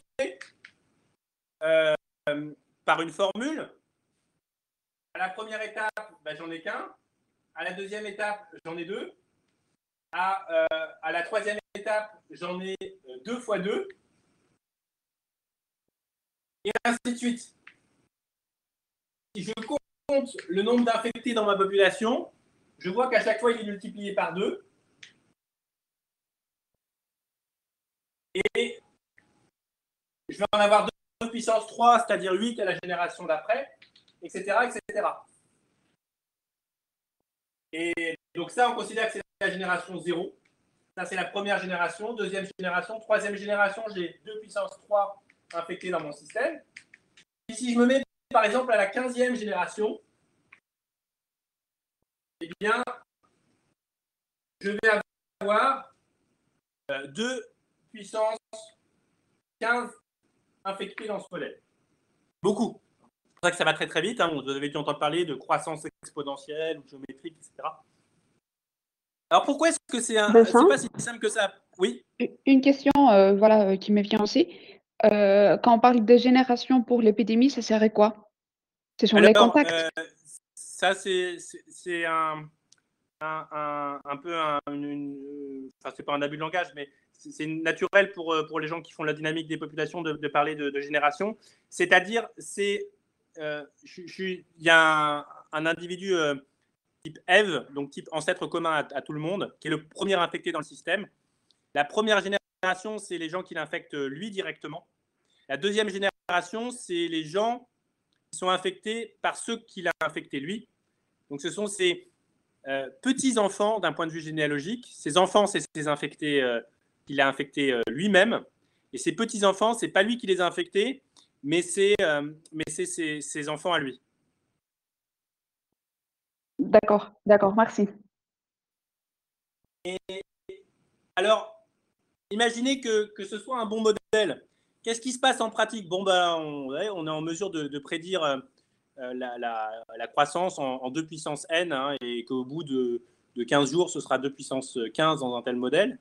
Le nombre d'infectés, très bien, les maths sont claires, etc. Et ça fonctionne bien. Le X, c'est que le 2, on l'a choisi comment? On a considéré qu'en moyenne, un infecté allait laisser avant de guérir 2 infectés. Bon, c'est pas très grave si c'est pas exactement 2. En fait, si, c'est un peu tout le problème actuel. C'est-à-dire que pour calculer ce nombre, on va utiliser différents moyens. Soit on va essayer de mesurer directement les choses, soit plutôt on va utiliser les statistiques dont on dispose pour essayer de remonter à ce nombre. Le X, c'est que c'est pas évident à calculer. C'est pas évident de savoir exactement ce que c'est que cette valeur. Et que si demain on dit au fait, c'est pas 2, hein, c'est 2,1, mais t'inquiète pas, ça change pas grand-chose. Hein, 2 ou 2,1, c'est à peu près la même chose. Malheureusement, si. Juste sur 15 jours, sur un système comme ça, si je calcule 2 puissance 15, vous pouvez le faire vous-même, ça vous fait, si je ne me suis pas trompé, 32 768. Et puis si on dit à un moment, oui, au fait, c'est pas très grave, mais c'était 2,1, ça change pas grand-chose, hein, c'est un premier chiffre. 2,1 puissance 15, c'est 68 122. C'est le double. Pour un hôpital ou pour plutôt une grande agglomération, gérer 38 000 cas ou 60 000 cas, ça n'a rien à voir. Et donc, on appelle ça que c'est des modèles très sensibles. C'est-à-dire que ces modèles sont relativement clairs d'un point de vue des maths. Alors, on va quand même parler de ce qui pose comme problème. Mais ils reposent sur des paramètres qui ne sont pas faciles à obtenir et qui font appel à toutes sortes de méthodes statistiques, méthodes d'inférence, etc. Or, on ne peut pas dire, tiens, à la louche, ça fait tant, parce que le à la louche, il est extrêmement sensible et ça change beaucoup de choses dans la gestion sanitaire du problème. Hein, c'est là, ce que je vous dis, c'est un petit décalage de 0,1. Imaginez pour votre salaire, oui, c'est un petit décalage. Bon, par contre, votre salaire, il passe du simple au double, quoi, ou à la moitié. C'est évidemment énorme. Mais là, je vous parle que d'un petit décalage. On a des papiers qui sortent où le décalage, on pense qu'ils se sont trompés et que ce n'est pas 0,1 sur 2 d'erreur, c'est 0,5 ou quelque chose comme ça. Et qu'est-ce que ça veut dire, du coup, leur truc? Je crois qu'il y a une question, ou en tout cas, il y a quelqu'un qui a ouvert son micro. Est-ce que vous avez des questions? Donc ça s'appelle la sensibilité. Et parmi des gens qui sont réquisitionnés en ce moment, notamment dans notre équipe, on fait de l'analyse de sensibilité. C'est-à-dire que dans les modèles qu'on va produire, on va dire attention, on a supposé cette valeur égale à temps, on n'en est pas sûr et c'est très sensible. Et donc sur cette information, il faut être très prudent. Est-ce qu'il y a des questions?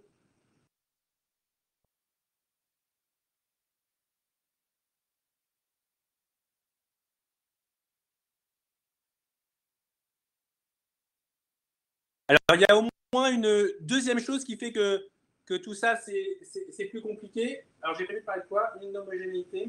Ouais. C'est que là, je vous ai fait ce qu'on appelle un modèle à compartiment, souvent. Donc, si vous voyez le document du stage, il y a 2 stages qui sont branchés sur ce document. Il y a un stage théorique lié au graphe, je vous parlerai peut-être à la fin, s'il nous reste du temps. Donc, ça, c'est des jolis probas et elles sont un peu liées au problème parce qu'on essaye de comprendre un petit peu le bon modèle qui résume les liens amicaux entre les gens en termes de qui fréquente qui, etc. Je vous en parlerai peut-être un petit peu, mais c'est moins directement utile aujourd'hui, surtout qu'on n'est pas supposé en ce moment avoir trop de liens amicaux rapprochés physiquement avec les gens. Mais par contre, il y a un aspect qui est absolument essentiel et qui change beaucoup de choses. Et là, pour le coup, c'est quelque chose sur lequel on essaie de passer du temps dans un autre stage beaucoup plus appliqué, où il y aura notamment l'analyse de sensibilité, de l'estimation, et puis l'étude de certains scénarios de déconfinement, ce genre de choses. Donc, je vais repartager le document. Donc, pour l'instant, on a mis des compartiments, c'est-à-dire que les individus sont distingués en fonction de leur état d'avancement dans la maladie, si vous voulez. Alors, pardon oui. Vincent, est-ce qu'on revient sur la présentation, le document partagé? C'est oui, ça? oui. Pardon. Ok. Du coup, D'accord. revenir sur le document partagé. Puis après, tu peux nous expliquer peut-être quels sont ces stages dont tu nous parles? Ça marche. Donc, dans le document partagé, vous voyez au début, démarrage de l'épidémie, c'est l'aspect un peu probabiliste. Régime loi des grands nombres, quel genre d'équation différentielle? Alors, c'est prévu, mais je pense qu'on n'aura pas le temps de vous expliquer comment on passe, mais c'est assez facile de la suite récurrente à l'équation différentielle. Et donc là, c'est un peu la généralité mathématique. Le premier modèle, c'est la discussion qu'on a eue sur les compartiments, qui est encore en cours, mais c'est sûrement le deuxième modèle sur lequel on va converger. Il n'y a pas beaucoup de surprises. Là-dessus, les gens font un petit peu la même chose. Il y a des nuances dont on a un petit peu parlé, mais bon, les nuances peuvent, et c'est là où le travail d'analyse de sensibilité joue, les nuances peuvent porter à conséquence parfois, et à ce moment-là, il faut le savoir pour être prudent et puis pour affiner à ce moment-là si on pense que c'est un point sensible. Je ne vais pas parler des tests ici, il y a beaucoup de choses qui sont en cours, mais notamment dans le problème. Donc là, il y a un autre stage, mais qui n'est pas dans notre direct, enfin qui est dans le groupe Covid de l'école polytechnique, mais que j'encadre pas. Il y a un autre stage qui se met en place sur les questions de tests, parce que vous avez vu qu'on a des gens qui sont asymptomatiques dans le problème, et il faudrait au maximum qu'on soit en mesure d'évaluer quelle partie. Au moment où vous êtes dans un compartiment où vous avez récupéré l'infection, on a fait tout à l'heure un branchement, c'est-à-dire que soit vous allez passer dans la catégorie « je suis infecté et je développe des symptômes », soit vous allez passer dans la catégorie « je ne vais pas développer de symptômes, je suis asymptomatique ». Le truc, c'est que on n'a pas beaucoup d'informations disponibles, mais on aimerait bien savoir avec quelle probabilité un individu va passer dans un régime ou dans l'autre, de façon à ce que ce paramètre ne soit pas considéré comme inconnu et à récupérer à partir de données, par exemple, terminales, c'est-à-dire le nombre de gens infectés, etc., mais qu'on puisse le considérer comme connu dans le système et porter l'effort d'estimation sur le reste.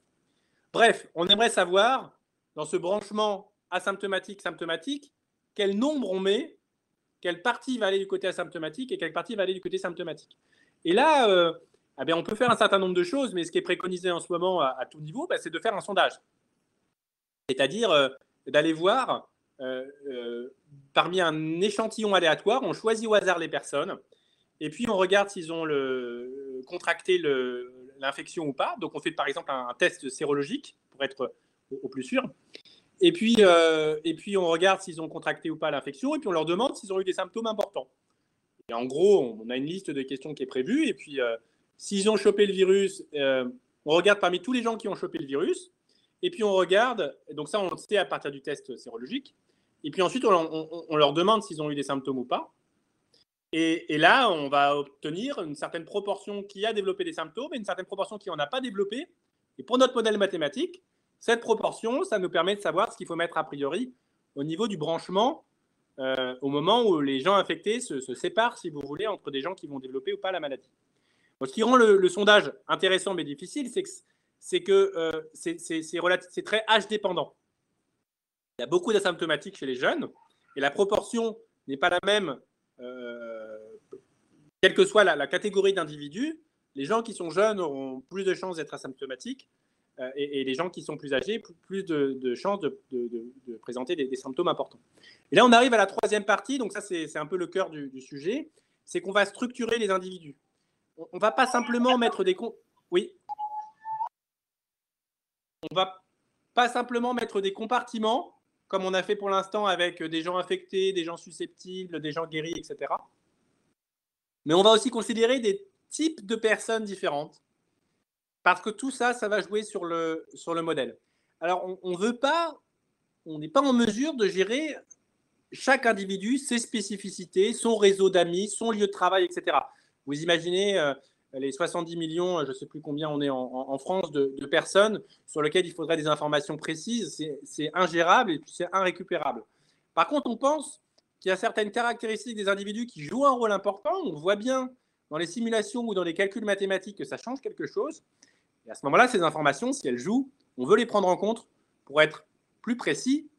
On sait, avec le genre d'analyse de sensibilité que je vous ai montré, que la précision peut coûter très cher. Et il y a trois structurations importantes que nous, on souhaite prendre en compte. La première, elle est simple, c'est la structuration en âge. C'est-à-dire que l'âge, j'en ai un petit peu parlé à travers le fait d'être asymptomatique ou non, de développer des symptômes ou non, ça va jouer notamment dans le fait d'être dans la case asymptomatique ou dans la case symptomatique. Ça joue aussi sur la mortalité. On sait qu'on a plus que de risques d'y mourir quand l'âge est avancé, que de passer du côté des guéris. Ça joue aussi sur les contacts. On sait que les individus typiquement plus âgés ont peut-être moins de contacts que les plus jeunes en général. Et ça va jouer sur la façon dont la maladie va se propager. Et puis, si vous regardez les modèles qui sont faits à l'Imperial College, etc., donc qui sont un peu les modèles que les États consultent le plus en ce moment, qui ont des avantages et des défauts, mais qui ont notamment l'avantage de prendre en compte les structurations les plus importantes, ils ont ce qu'on appelle des matrices de contact. C'est-à-dire que ce n'est pas simplement que votre âge influence votre taux de mortalité ou votre taux d'infection, votre taux de rencontre global, c'est que si vous êtes plutôt âgé, vous avez plutôt tendance à fréquenter des gens assez âgés, et si vous êtes plutôt d'âge intermédiaire, des gens d'âge intermédiaire, et donc vous avez des rencontres qui sont aussi, on dit, structurées en âge, à la fois parce qu'on ne va pas en faire le même nombre, et puis qu'on va rencontrer essentiellement que certaines sous-catégories de population. Donc ça, on va dire que c'est assez standard et fait de façon un peu systématique. Heureusement, ce n'est pas la première, enfin heureusement. l'épidémiologie, il y a un sujet ancien et qui est bien développé, et la structuration en âge joue un rôle important, et c'est des choses qu'on sait assez bien faire. L'autre aspect important, alors qui n'est pas trop important en ce moment, mais qui va le devenir, moi, d'un point de vue de mes problèmes de bovins qui transitent entre les fermes, c'est notre principal problème, c'est de voir comment la répartition spatiale et les déplacements jouent sur la maladie. À quel point il faut empêcher des grands rassemblements ou pas, à quel point il faut isoler certaines zones. Ce n'est pas des réponses totalement triviales d'un point de vue des maths. Ce qui est toujours assez simple, c'est que moins vous vous déplacez, moins vous rencontrez de gens, moins vous aurez de contaminés. Donc, d'un point de vue purement sanitaire, il faudrait tout arrêter. Mais il y a la réalité, il y a la psychologie des gens, les gens qui ont envie de voir leurs amis, qui ont besoin de travailler, le soutien de l'économie, les gens qui veulent quand même continuer à profiter de la vie ou aller à un enterrement, un mariage, que sais-je. Il faut aussi qu'on soit en mesure de savoir si des mesures très restrictives ont vraiment un effet sanitaire important quantitativement, parce qu'il ne faudrait pas qu'on les demande juste par précaution si on sait qu'en fait, ça ne change pas grand-chose. Moi, je vous résume ce que je comprends des discussions actuellement. Et puis, la troisième partie, vous voyez ici, c'est la structuration en contact. Donc ça, je vais en parler un tout petit peu plus. Il est quelle heure? 11h26. Ça, c'est quelque chose qui est très important en ce moment, notamment parce qu'on nous demande un petit peu un avis sur l'effet des mesures de confinement. Tout à l'heure, je vous ai mis tout le monde dans une même baignoire. C'est-à-dire que tous les infectés et tous les susceptibles sont considérés comme identiques d'un point de vue de leurs caractéristiques au système. Et on mélange, ils peuvent tous se rencontrer. Comme le produit du nombre de susceptibles et d'infectés, ça faisait trop, on multiplie tout ça par un coefficient. Mais ce n'est pas très clair en pratique comment les contacts se font. Bien sûr, aujourd'hui, on n'est pas du tout dans une baignoire. D'ailleurs, on n'est jamais dans une baignoire en train d'être mélangé. Mais on est encore moins en ce moment dans une baignoire, puisqu'essentiellement, on est restreint à nos foyers et on ne rencontre qu'une toute petite partie de la population globale. Alors, on continue à bouger un peu à l'extérieur, mais l'essentiel de nos contacts dans un régime de confinement est lié au foyer. Donc, là, je vous explique un peu ce qu'on est en train de faire pour essayer d'aller vers des modèles à la fois qui introduisent pas trop de paramètres inconnus, de façon à pouvoir apporter des réponses, plutôt des suggestions, et en même temps qui essayent d'être au plus proche de ce qui change quelque chose dans l'épidémie. En particulier, donc, il y a cette question des foyers. Les foyers, ça joue un rôle important aujourd'hui, et bonne nouvelle, ça nous introduit peu de paramètres, parce que on peut aller voir l'INSEE, et d'ailleurs l'INSEE doit nous communiquer les chiffres, et leur dire, dites-nous exactement comment les foyers français sont composés. On ne pourrait pas leur demander le nom des gens, hein, bien sûr, c'est confidentiel, mais leur dire, dites-nous exactement la composition des foyers en termes de nombre de personnes et leur âge, ça c'est possible. Et ça devient une donnée qu'on peut considérer comme connue. Ce n'est pas quelque chose qu'il va falloir essayer de trouver à partir de certaines sorties du système, comme le nombre d'infectés, etc., le nombre de personnes à l'hôpital. On peut considérer qu'on a confiance dans l'INSEE, et puis on peut considérer que les petites erreurs à la marge ne vont pas changer grand-chose à la dynamique. Et donc, là, vous voyez un peu le genre d'équation qui arrive quand on se met à dire qu'un individu, il est connecté au sein de son foyer à un certain nombre de personnes, et ces personnes vont avoir elles-mêmes un état, c'est-à-dire susceptibles, exposés, infectés, asymptomatiques, etc. On reprend le même modèle que tout à l'heure, mais on ajoute par individu une caractéristique qui est liée au foyer dans lequel il vit. Ce qui fait que c'est un peu plus délicat d'un point de vue des maths, mais aussi un peu plus intéressant, c'est que quand une infection se produit dans un foyer, bien sûr, l'individu, il change d'état. Il passe par exemple, s'il était susceptible et qu'il vient d'être infecté, il passe de S à I. Mais tous les gens de son foyer changent d'état aussi, puisque tous les gens du foyer se retrouvent avec un infecté de plus chez eux, donc leur nombre de contacts infectés augmente, et il faut remettre à jour les contacts de chaque individu du foyer. Ce qui fait quand même que c'est assez simple, on va dire que c'est un peu assez clair d'un point de vue des maths, c'est que pour un foyer, on fait l'approximation, c'est quand même déjà bien mieux que ce qu'on avait avant, on fait l'approximation que tout le monde est en contact avec tout le monde. C'est ce qu'on appelle un graphe complet, c'est-à-dire que si on voit les gens comme des points et les relations comme des traits qui relient les points, tout couple de points a une arête. Tout le monde est en contact de la même façon avec tout le monde. Bien sûr, c'est pas vrai. Les gens qui se sont un peu amusés à voir que ça ne changeait pas grand-chose de raffiner un petit peu avec un peu d'aléa là-dessus ce genre de modèle, enfin qui se sont amusés. Il se trouve que ça s'avère utile et puis que c'est une question intéressante. Enfin, les gens avec qui je travaille, on pense que supposer dans le foyer un graphe complet, c'est-à-dire tout le monde en relation avec tout le monde, il n'y a personne qui est isolé dans sa cabane au fond du jardin, ou alors ce nombre dans la population française est suffisamment bas pour que ça ne change rien au problème. Et ça, c'est assez clair. Quand on va vouloir retravailler, nous, on est en train d'essayer de comprendre un petit peu les mesures, peut-être de tester, donc je vais arriver un peu au dernier point de quel genre de choses on peut essayer de faire. On va prendre en compte aussi le graphe au niveau du lieu de travail. Là, c'est un petit peu plus subtil parce qu'il faut, quand vous êtes quand même dans des grandes structures, vous allez être pas en contact. Si votre entreprise est 10 fois plus grande que celle de votre voisine, vous n'êtes pas en train de faire 10 fois plus de rencontres par jour pour autant. Donc, il faut un peu lisser, se faire saturer ces fonctions-là. Mais essentiellement, on va dire que c'est des lieux disjoints où il peut y avoir un peu toutes les interactions et on fait des choses assez simples pour simplifier parce que aussi il faut arriver à simplifier un peu le problème. Ensuite, il y a la prise en compte de l'extérieur. Là, ce qui est assez raisonnable, c'est de considérer que pour les transports, etc., les concerts, on est en train de rencontrer, on est dans une baignoire à nouveau. On rencontre quelques personnes et tout ça est mélangé et ce sont a priori des personnes différentes qu'on verra. Si vous êtes vraiment très réglé dans la façon de prendre vos transports, vous êtes toujours un peu assis à la même place et que, pareil, les autres personnes sont toujours assis à la même place, cette hypothèse devient fausse.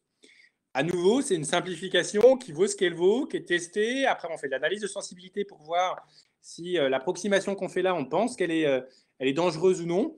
Mais on fait l'approximation que globalement, on est sur quelque chose de mélangé. Et là, si vous voulez, sur l'extérieur, ça devient le modèle SIR de tout à l'heure. C'est-à-dire que je ne distingue pas les gens par la taille de leur foyer. Tout le monde est dans un bain commun et va rencontrer un certain nombre de personnes. La seule chose qu'on doit faire, et ça c'est ce que le stagiaire va faire, c'est qu'il va structurer cette rencontre extérieure en contact et en lieu géographique. Il va se rencontrer au niveau d'un découpage qu'on va choisir au niveau géographique. Là aussi, il y a un choix qui n'est pas évident et c'est en discussion. Est-ce que c'est au niveau de grandes agglomérations, de départements, de régions? Mais il va en gros découper, ce sera peut-être la fin de son stage, j'espère qu'il va encore le temps de faire des choses utiles, mais je pense, vu ce qui est en train de se passer, il va découper géographiquement et par âge la population, et puis pour la partie transport, vie extérieure, il va considérer que c'est tout le monde un peu dans un bain mélangé, et je rencontre une petite partie des individus de ce bain mélangé. Et puis la partie qui est la plus difficile, et ça c'est l'objet un peu d'un stage annexe, c'est déjà l'objet de travaux de recherche. Il n'y a pas de consensus à ma connaissance sur les modèles à prendre, mais ça fait un certain nombre d'années que c'est l'objet de recherches intéressantes, juste en termes de maths intéressantes. C'est ce qui n'est ni de l'ordre du graphe complet, ni de l'ordre du champ moyen extérieur, c'est-à-dire tel que moi je comprends les choses, ni de l'ordre de tout le monde se côtoie de la même façon dans un foyer, ni de l'ordre de en fait je vais voir quelques personnes et tout ça va être mélangé et on peut considérer que c'est rafraîchi au fur et à mesure du temps dans une baignoire. C'est ce qui se passe par exemple dans vos relations amicales, vos relations de famille, vos relations de voisinage. C'est la quatrième partie, ce qu'on appelle là, il y a vraiment la notion de graphe aléatoire qui joue. Et en gros, le problème maintenant, c'est que vous n'allez pas tirer au hasard les gens que vous allez croiser dans le métro, parce que c'est quelques personnes que vous allez pouvoir rencontrer, etc. Mais ce n'est pas comme dans un foyer Dans un foyer, quand vous êtes en contact avec quelqu'un et que cette personne est en contact avec quelqu'un, vous êtes vous-même en contact avec cette troisième personne. Hein. Dès que vous connaissez quelqu'un qui connaît quelqu'un, eh ben vous le connaissez, vous le fréquentez dans un foyer. En tout cas, c'est l'hypothèse qu'on fait. Hein. Donc, ça veut dire qu'il n'y a pas, vous n'êtes pas en train de fréquenter votre frère qui, lui, fréquente votre sœur et vous n'avez aucun contact avec votre sœur. On considère que tout le monde est en contact. Par contre, pour les réseaux d'amitié et de voisinage, etc., malheureusement, ça ne marche pas comme ça. Vous pouvez être ami avec un voisin qui est ami avec un autre voisin. Alors, je dis voisin en sens large, des gens qui habitent à côté, on discute, on échange, on fait certains trucs ensemble, etc. On se prête des trucs, j'en sais rien. Et pareil pour les amis. Vous pouvez être ami avec quelqu'un qui est ami avec quelqu'un et n'avoir pas de fréquentation considérée comme suffisante avec cette personne. Donc, d'un point de vue du graphe, ce qui se passe à ce moment-là, c'est que vous avez une connexion avec quelqu'un qui a une connexion avec quelqu'un et vous n'avez pas de connexion avec cette personne. Mais bien sûr, l'épidémie peut se propager. Vous pouvez la transmettre à votre ami qui pourra la transmettre à cette personne que vous ne connaissez pas et l'infection se propage. Comprendre un petit peu la structure des contacts dans cette quatrième catégorie. Aujourd'hui, c'est probablement pas très important parce qu'on peut considérer que ce quatrième niveau est très, très, très réduit par les mesures qui sont prises. Mais évidemment, c'est quelque chose qu'on a besoin de comprendre globalement dans l'évolution du système, et notamment quand on va vouloir commencer à reprendre une activité normale. Et puis de toute façon, on sait bien quand même s'il y a des règles de confinement, il y a un certain nombre d'écarts, peut-être pas négligeables, qui sont faits à ce niveau-là. Voilà. Donc, voilà un petit peu là, c'est la partie essayer de trouver des modèles en luttant contre les difficultés d'estimation, contre la sensibilité, pour être au maximum capable de produire des objets mathématiques intéressants. Et alors, qu'est-ce qu'on en fait de ces trucs-là?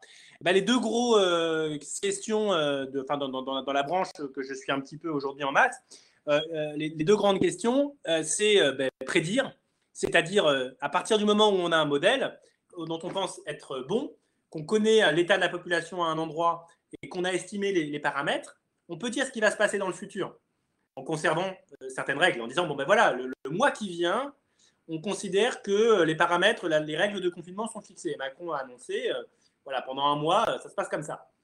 Si le modèle est bon, et beaucoup de gens proposent des choses, mais il n'y a pas de consensus pour l'instant lié, à mon avis, à ce genre de difficultés dont je vous ai parlé.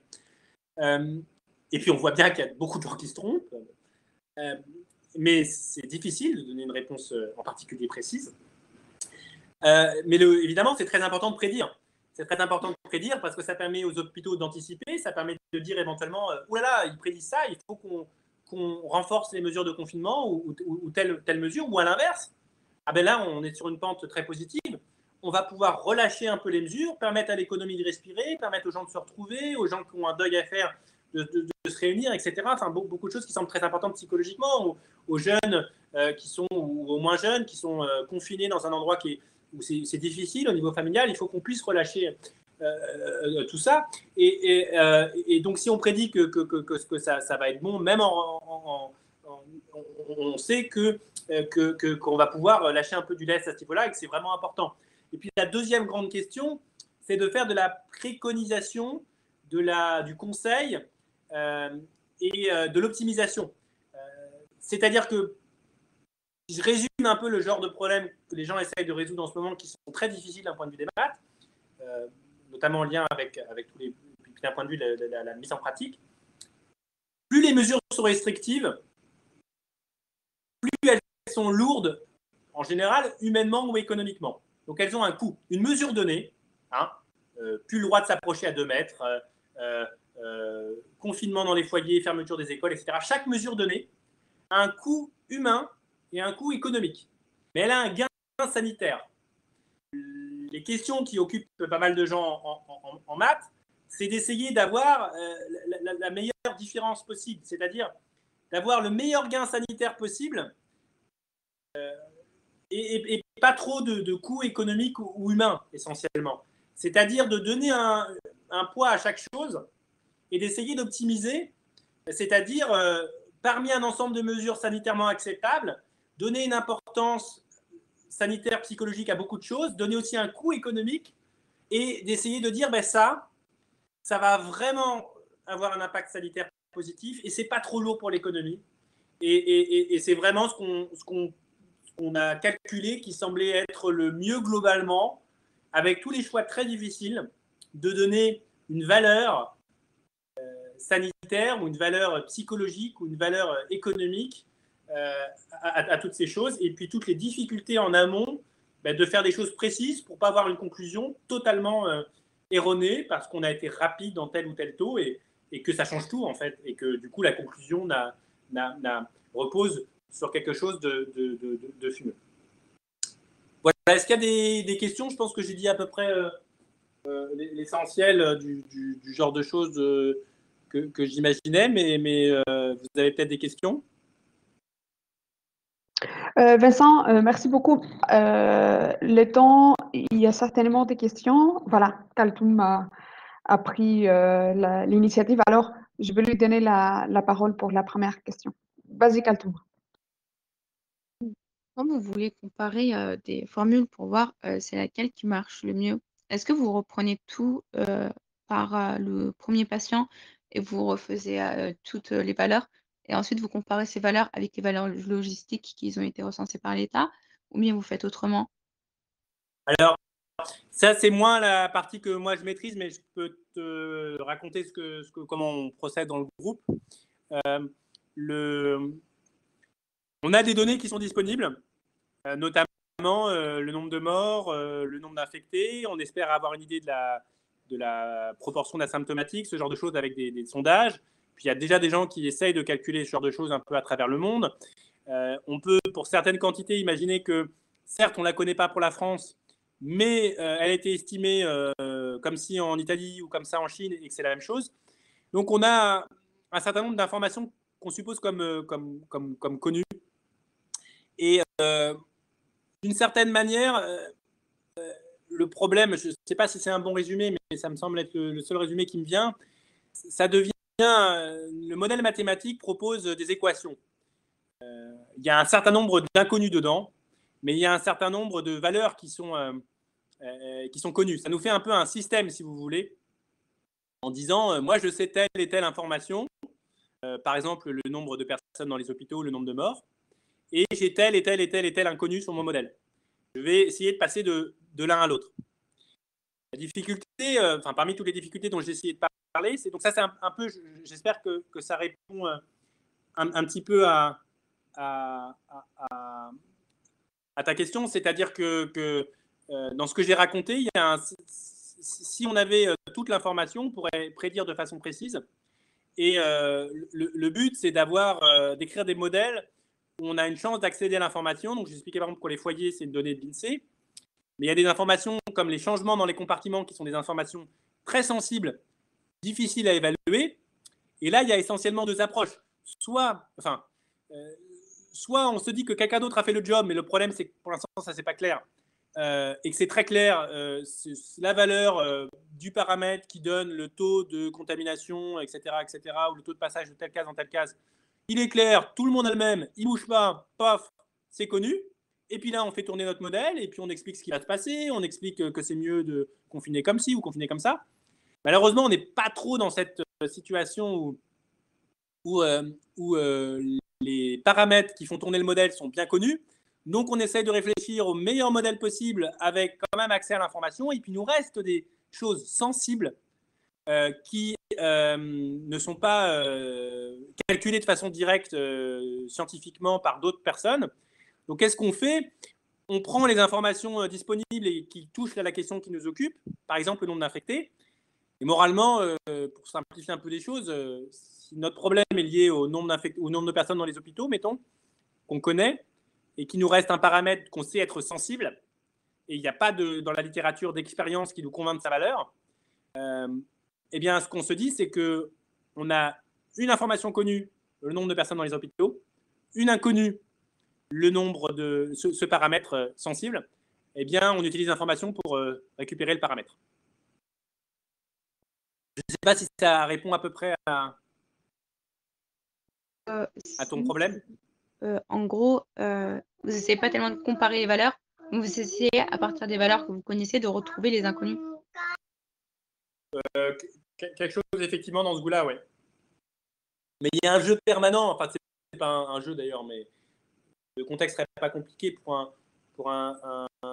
entre les maths et la modélisation, c'est des sujets intéressants qui est que il y a toute une composante qui est une réflexion sur vraiment l'épidémie, comment elle fonctionne. Et moi d'habitude sur les problèmes de bovins, je discute régulièrement on a une ANR, un projet de recherche là-dessus, et on discute régulièrement avec les gens qui sont au niveau du contrôle sanitaire, en train de se dire qu'est-ce qu'on fait comme mesure. On a plutôt une réflexion sur les dynamiques, les mécanismes, un peu comme vous auriez envie de comprendre le mouvement des planètes, on a envie de comprendre comment tout ça, ça tourne. Et puis aujourd'hui, en particulier là, et puis c'est le cas de toute façon dans d'autres travaux, quand on rencontre les gens plus dans la partie appliquée du projet de recherche, certes, peut-être qu'il y a des modèles qui décrivent très très bien ce qui se passe, mais enfin, si on ne sait pas les appliquer aujourd'hui pour savoir ce qui se passe demain et on ne sait pas les appliquer aujourd'hui pour conseiller, ils servent peut-être à rien. Pas tout de suite, pour comprendre, pour avancer, et ça seront peut-être absolument essentiels plus tard. Mais aujourd'hui, on essaye de se dire, bon, ben, à quoi on peut accéder, quelles sont les questions les plus importantes, quelle mise en place mathématique permettra d'éclairer de la façon la plus pertinente possible et qui sera toujours critiquable, surtout dans des contextes comme ça où beaucoup de choses sont difficiles à estimer, beaucoup de choses sont sensibles, pour donner la réponse la plus rigoureuse, la plus constructive possible.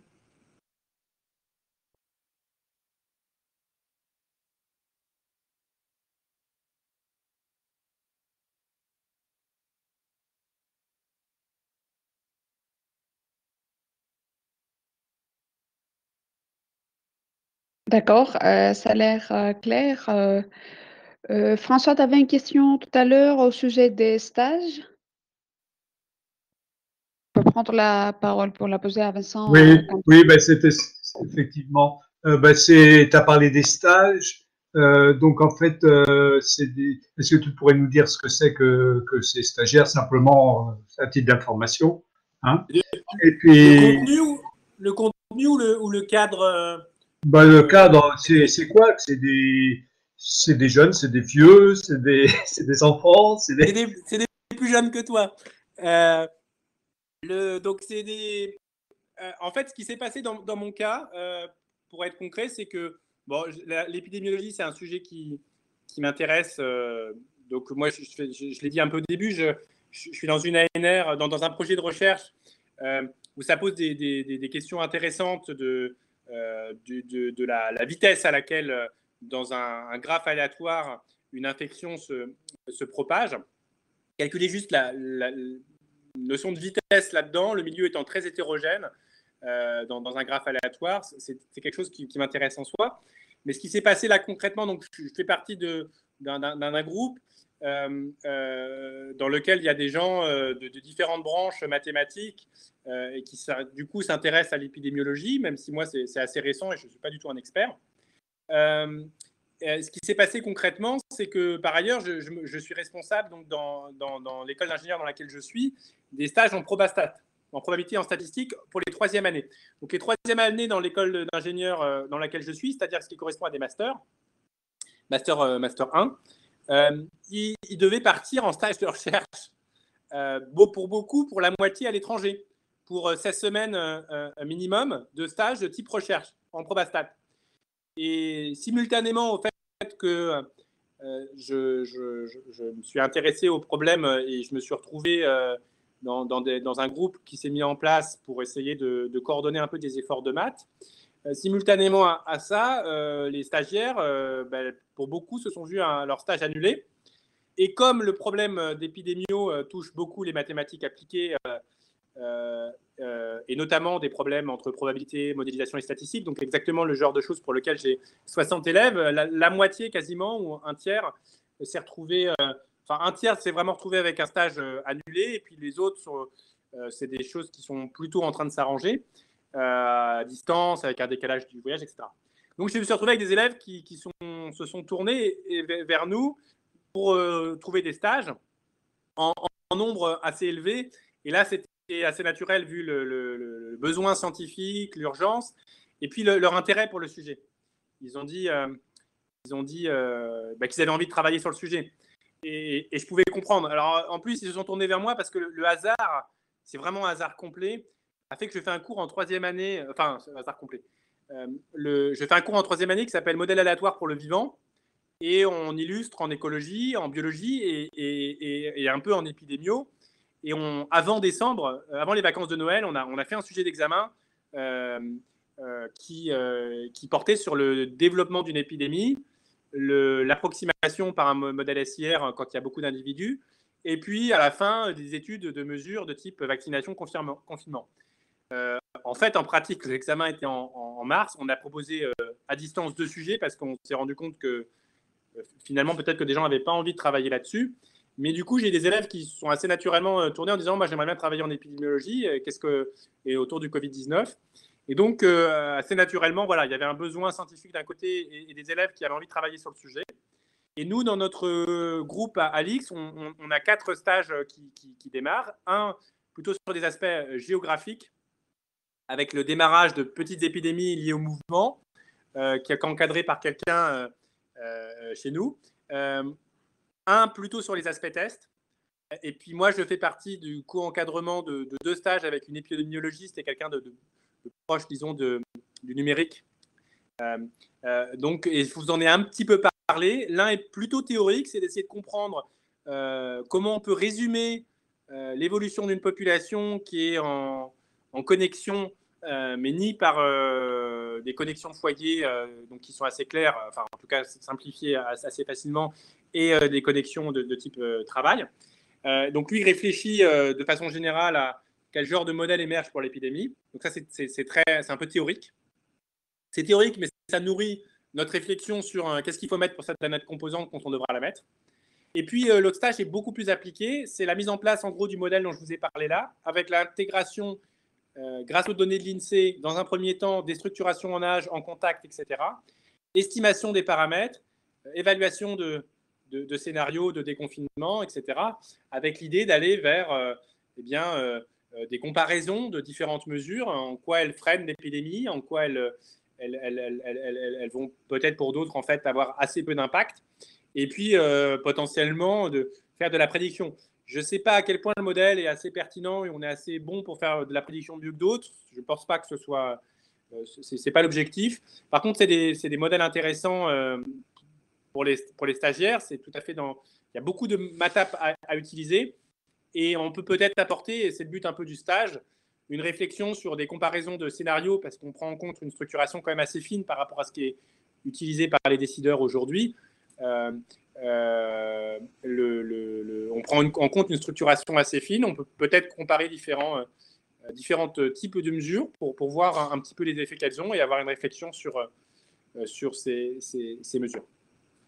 Et puis l'objectif aussi, c'est d'apporter un regard rigoureux de maths.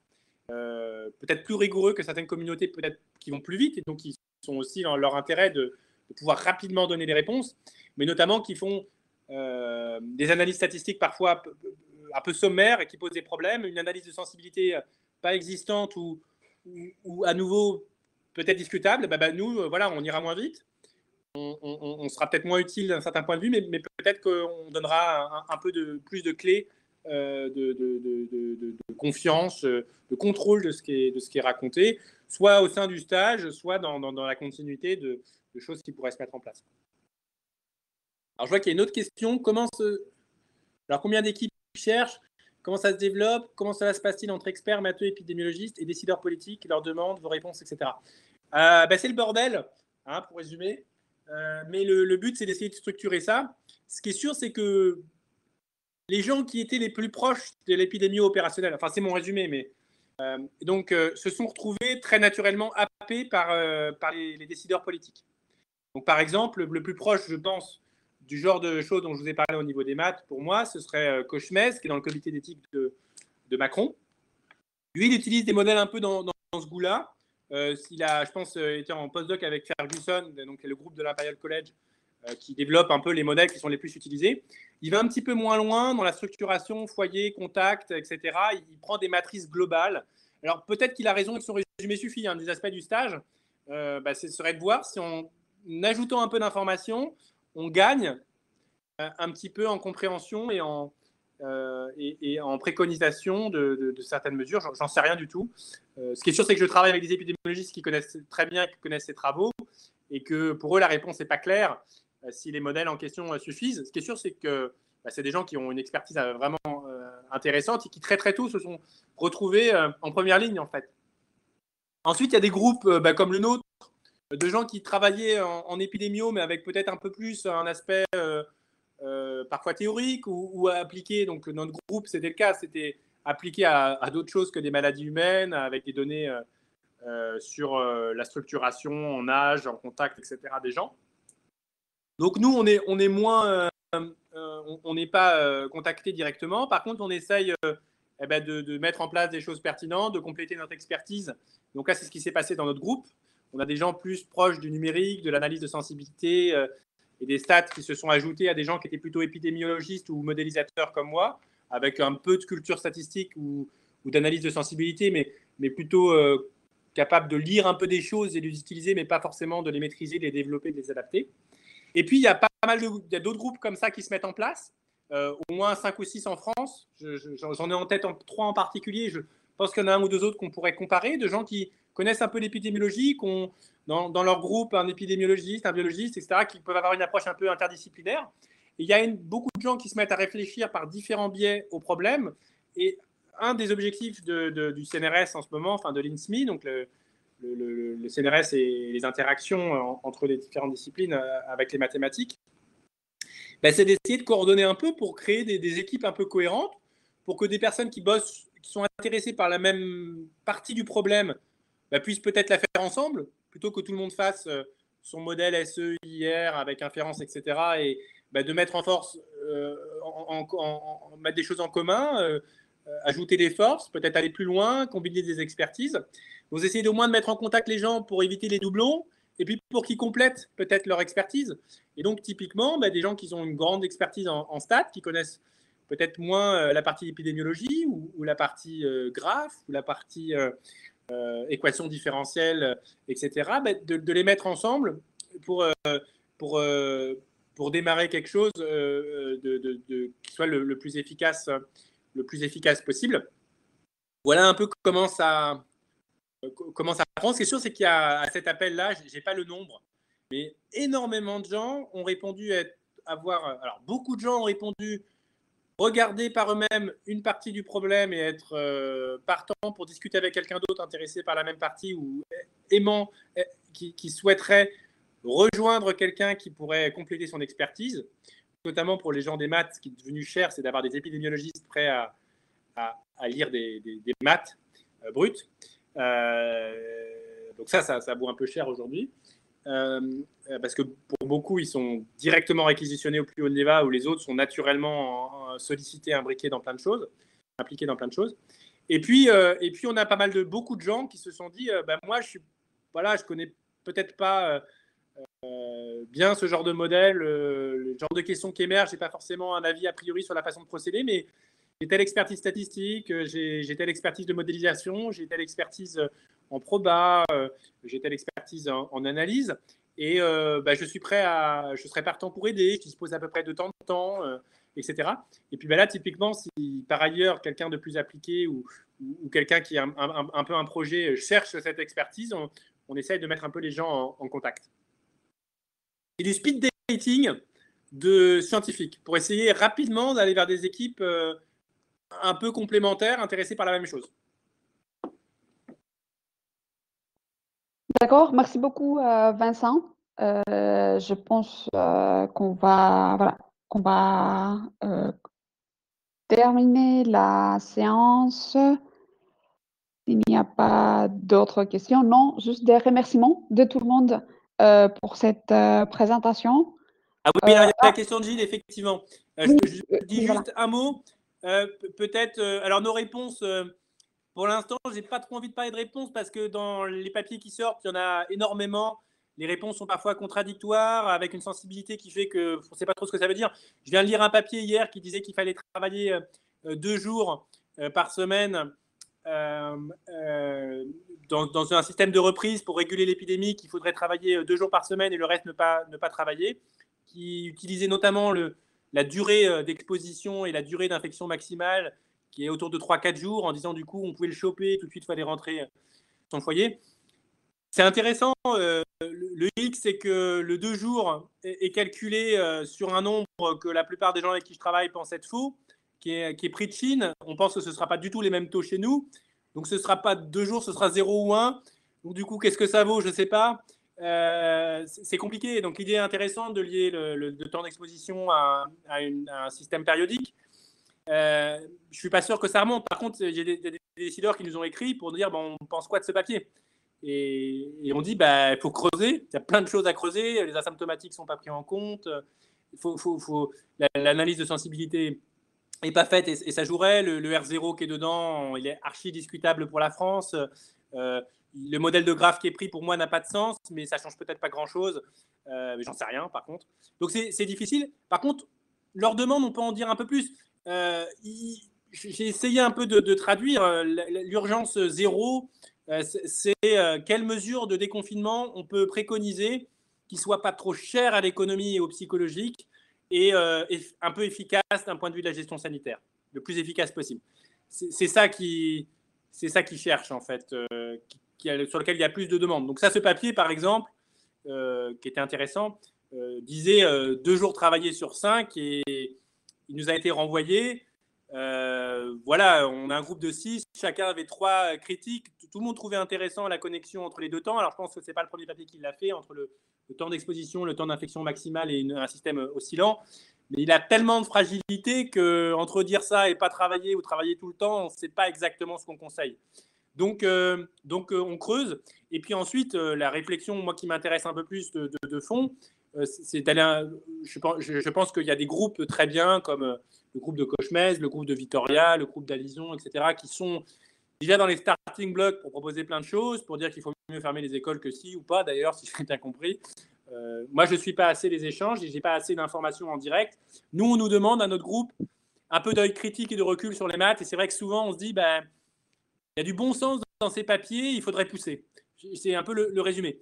L'autre urgence, à part conseiller sur le déconfinement et la façon de le faire, c'est comment on anticipe un éventuel nouveau pic ou un hiver prochain.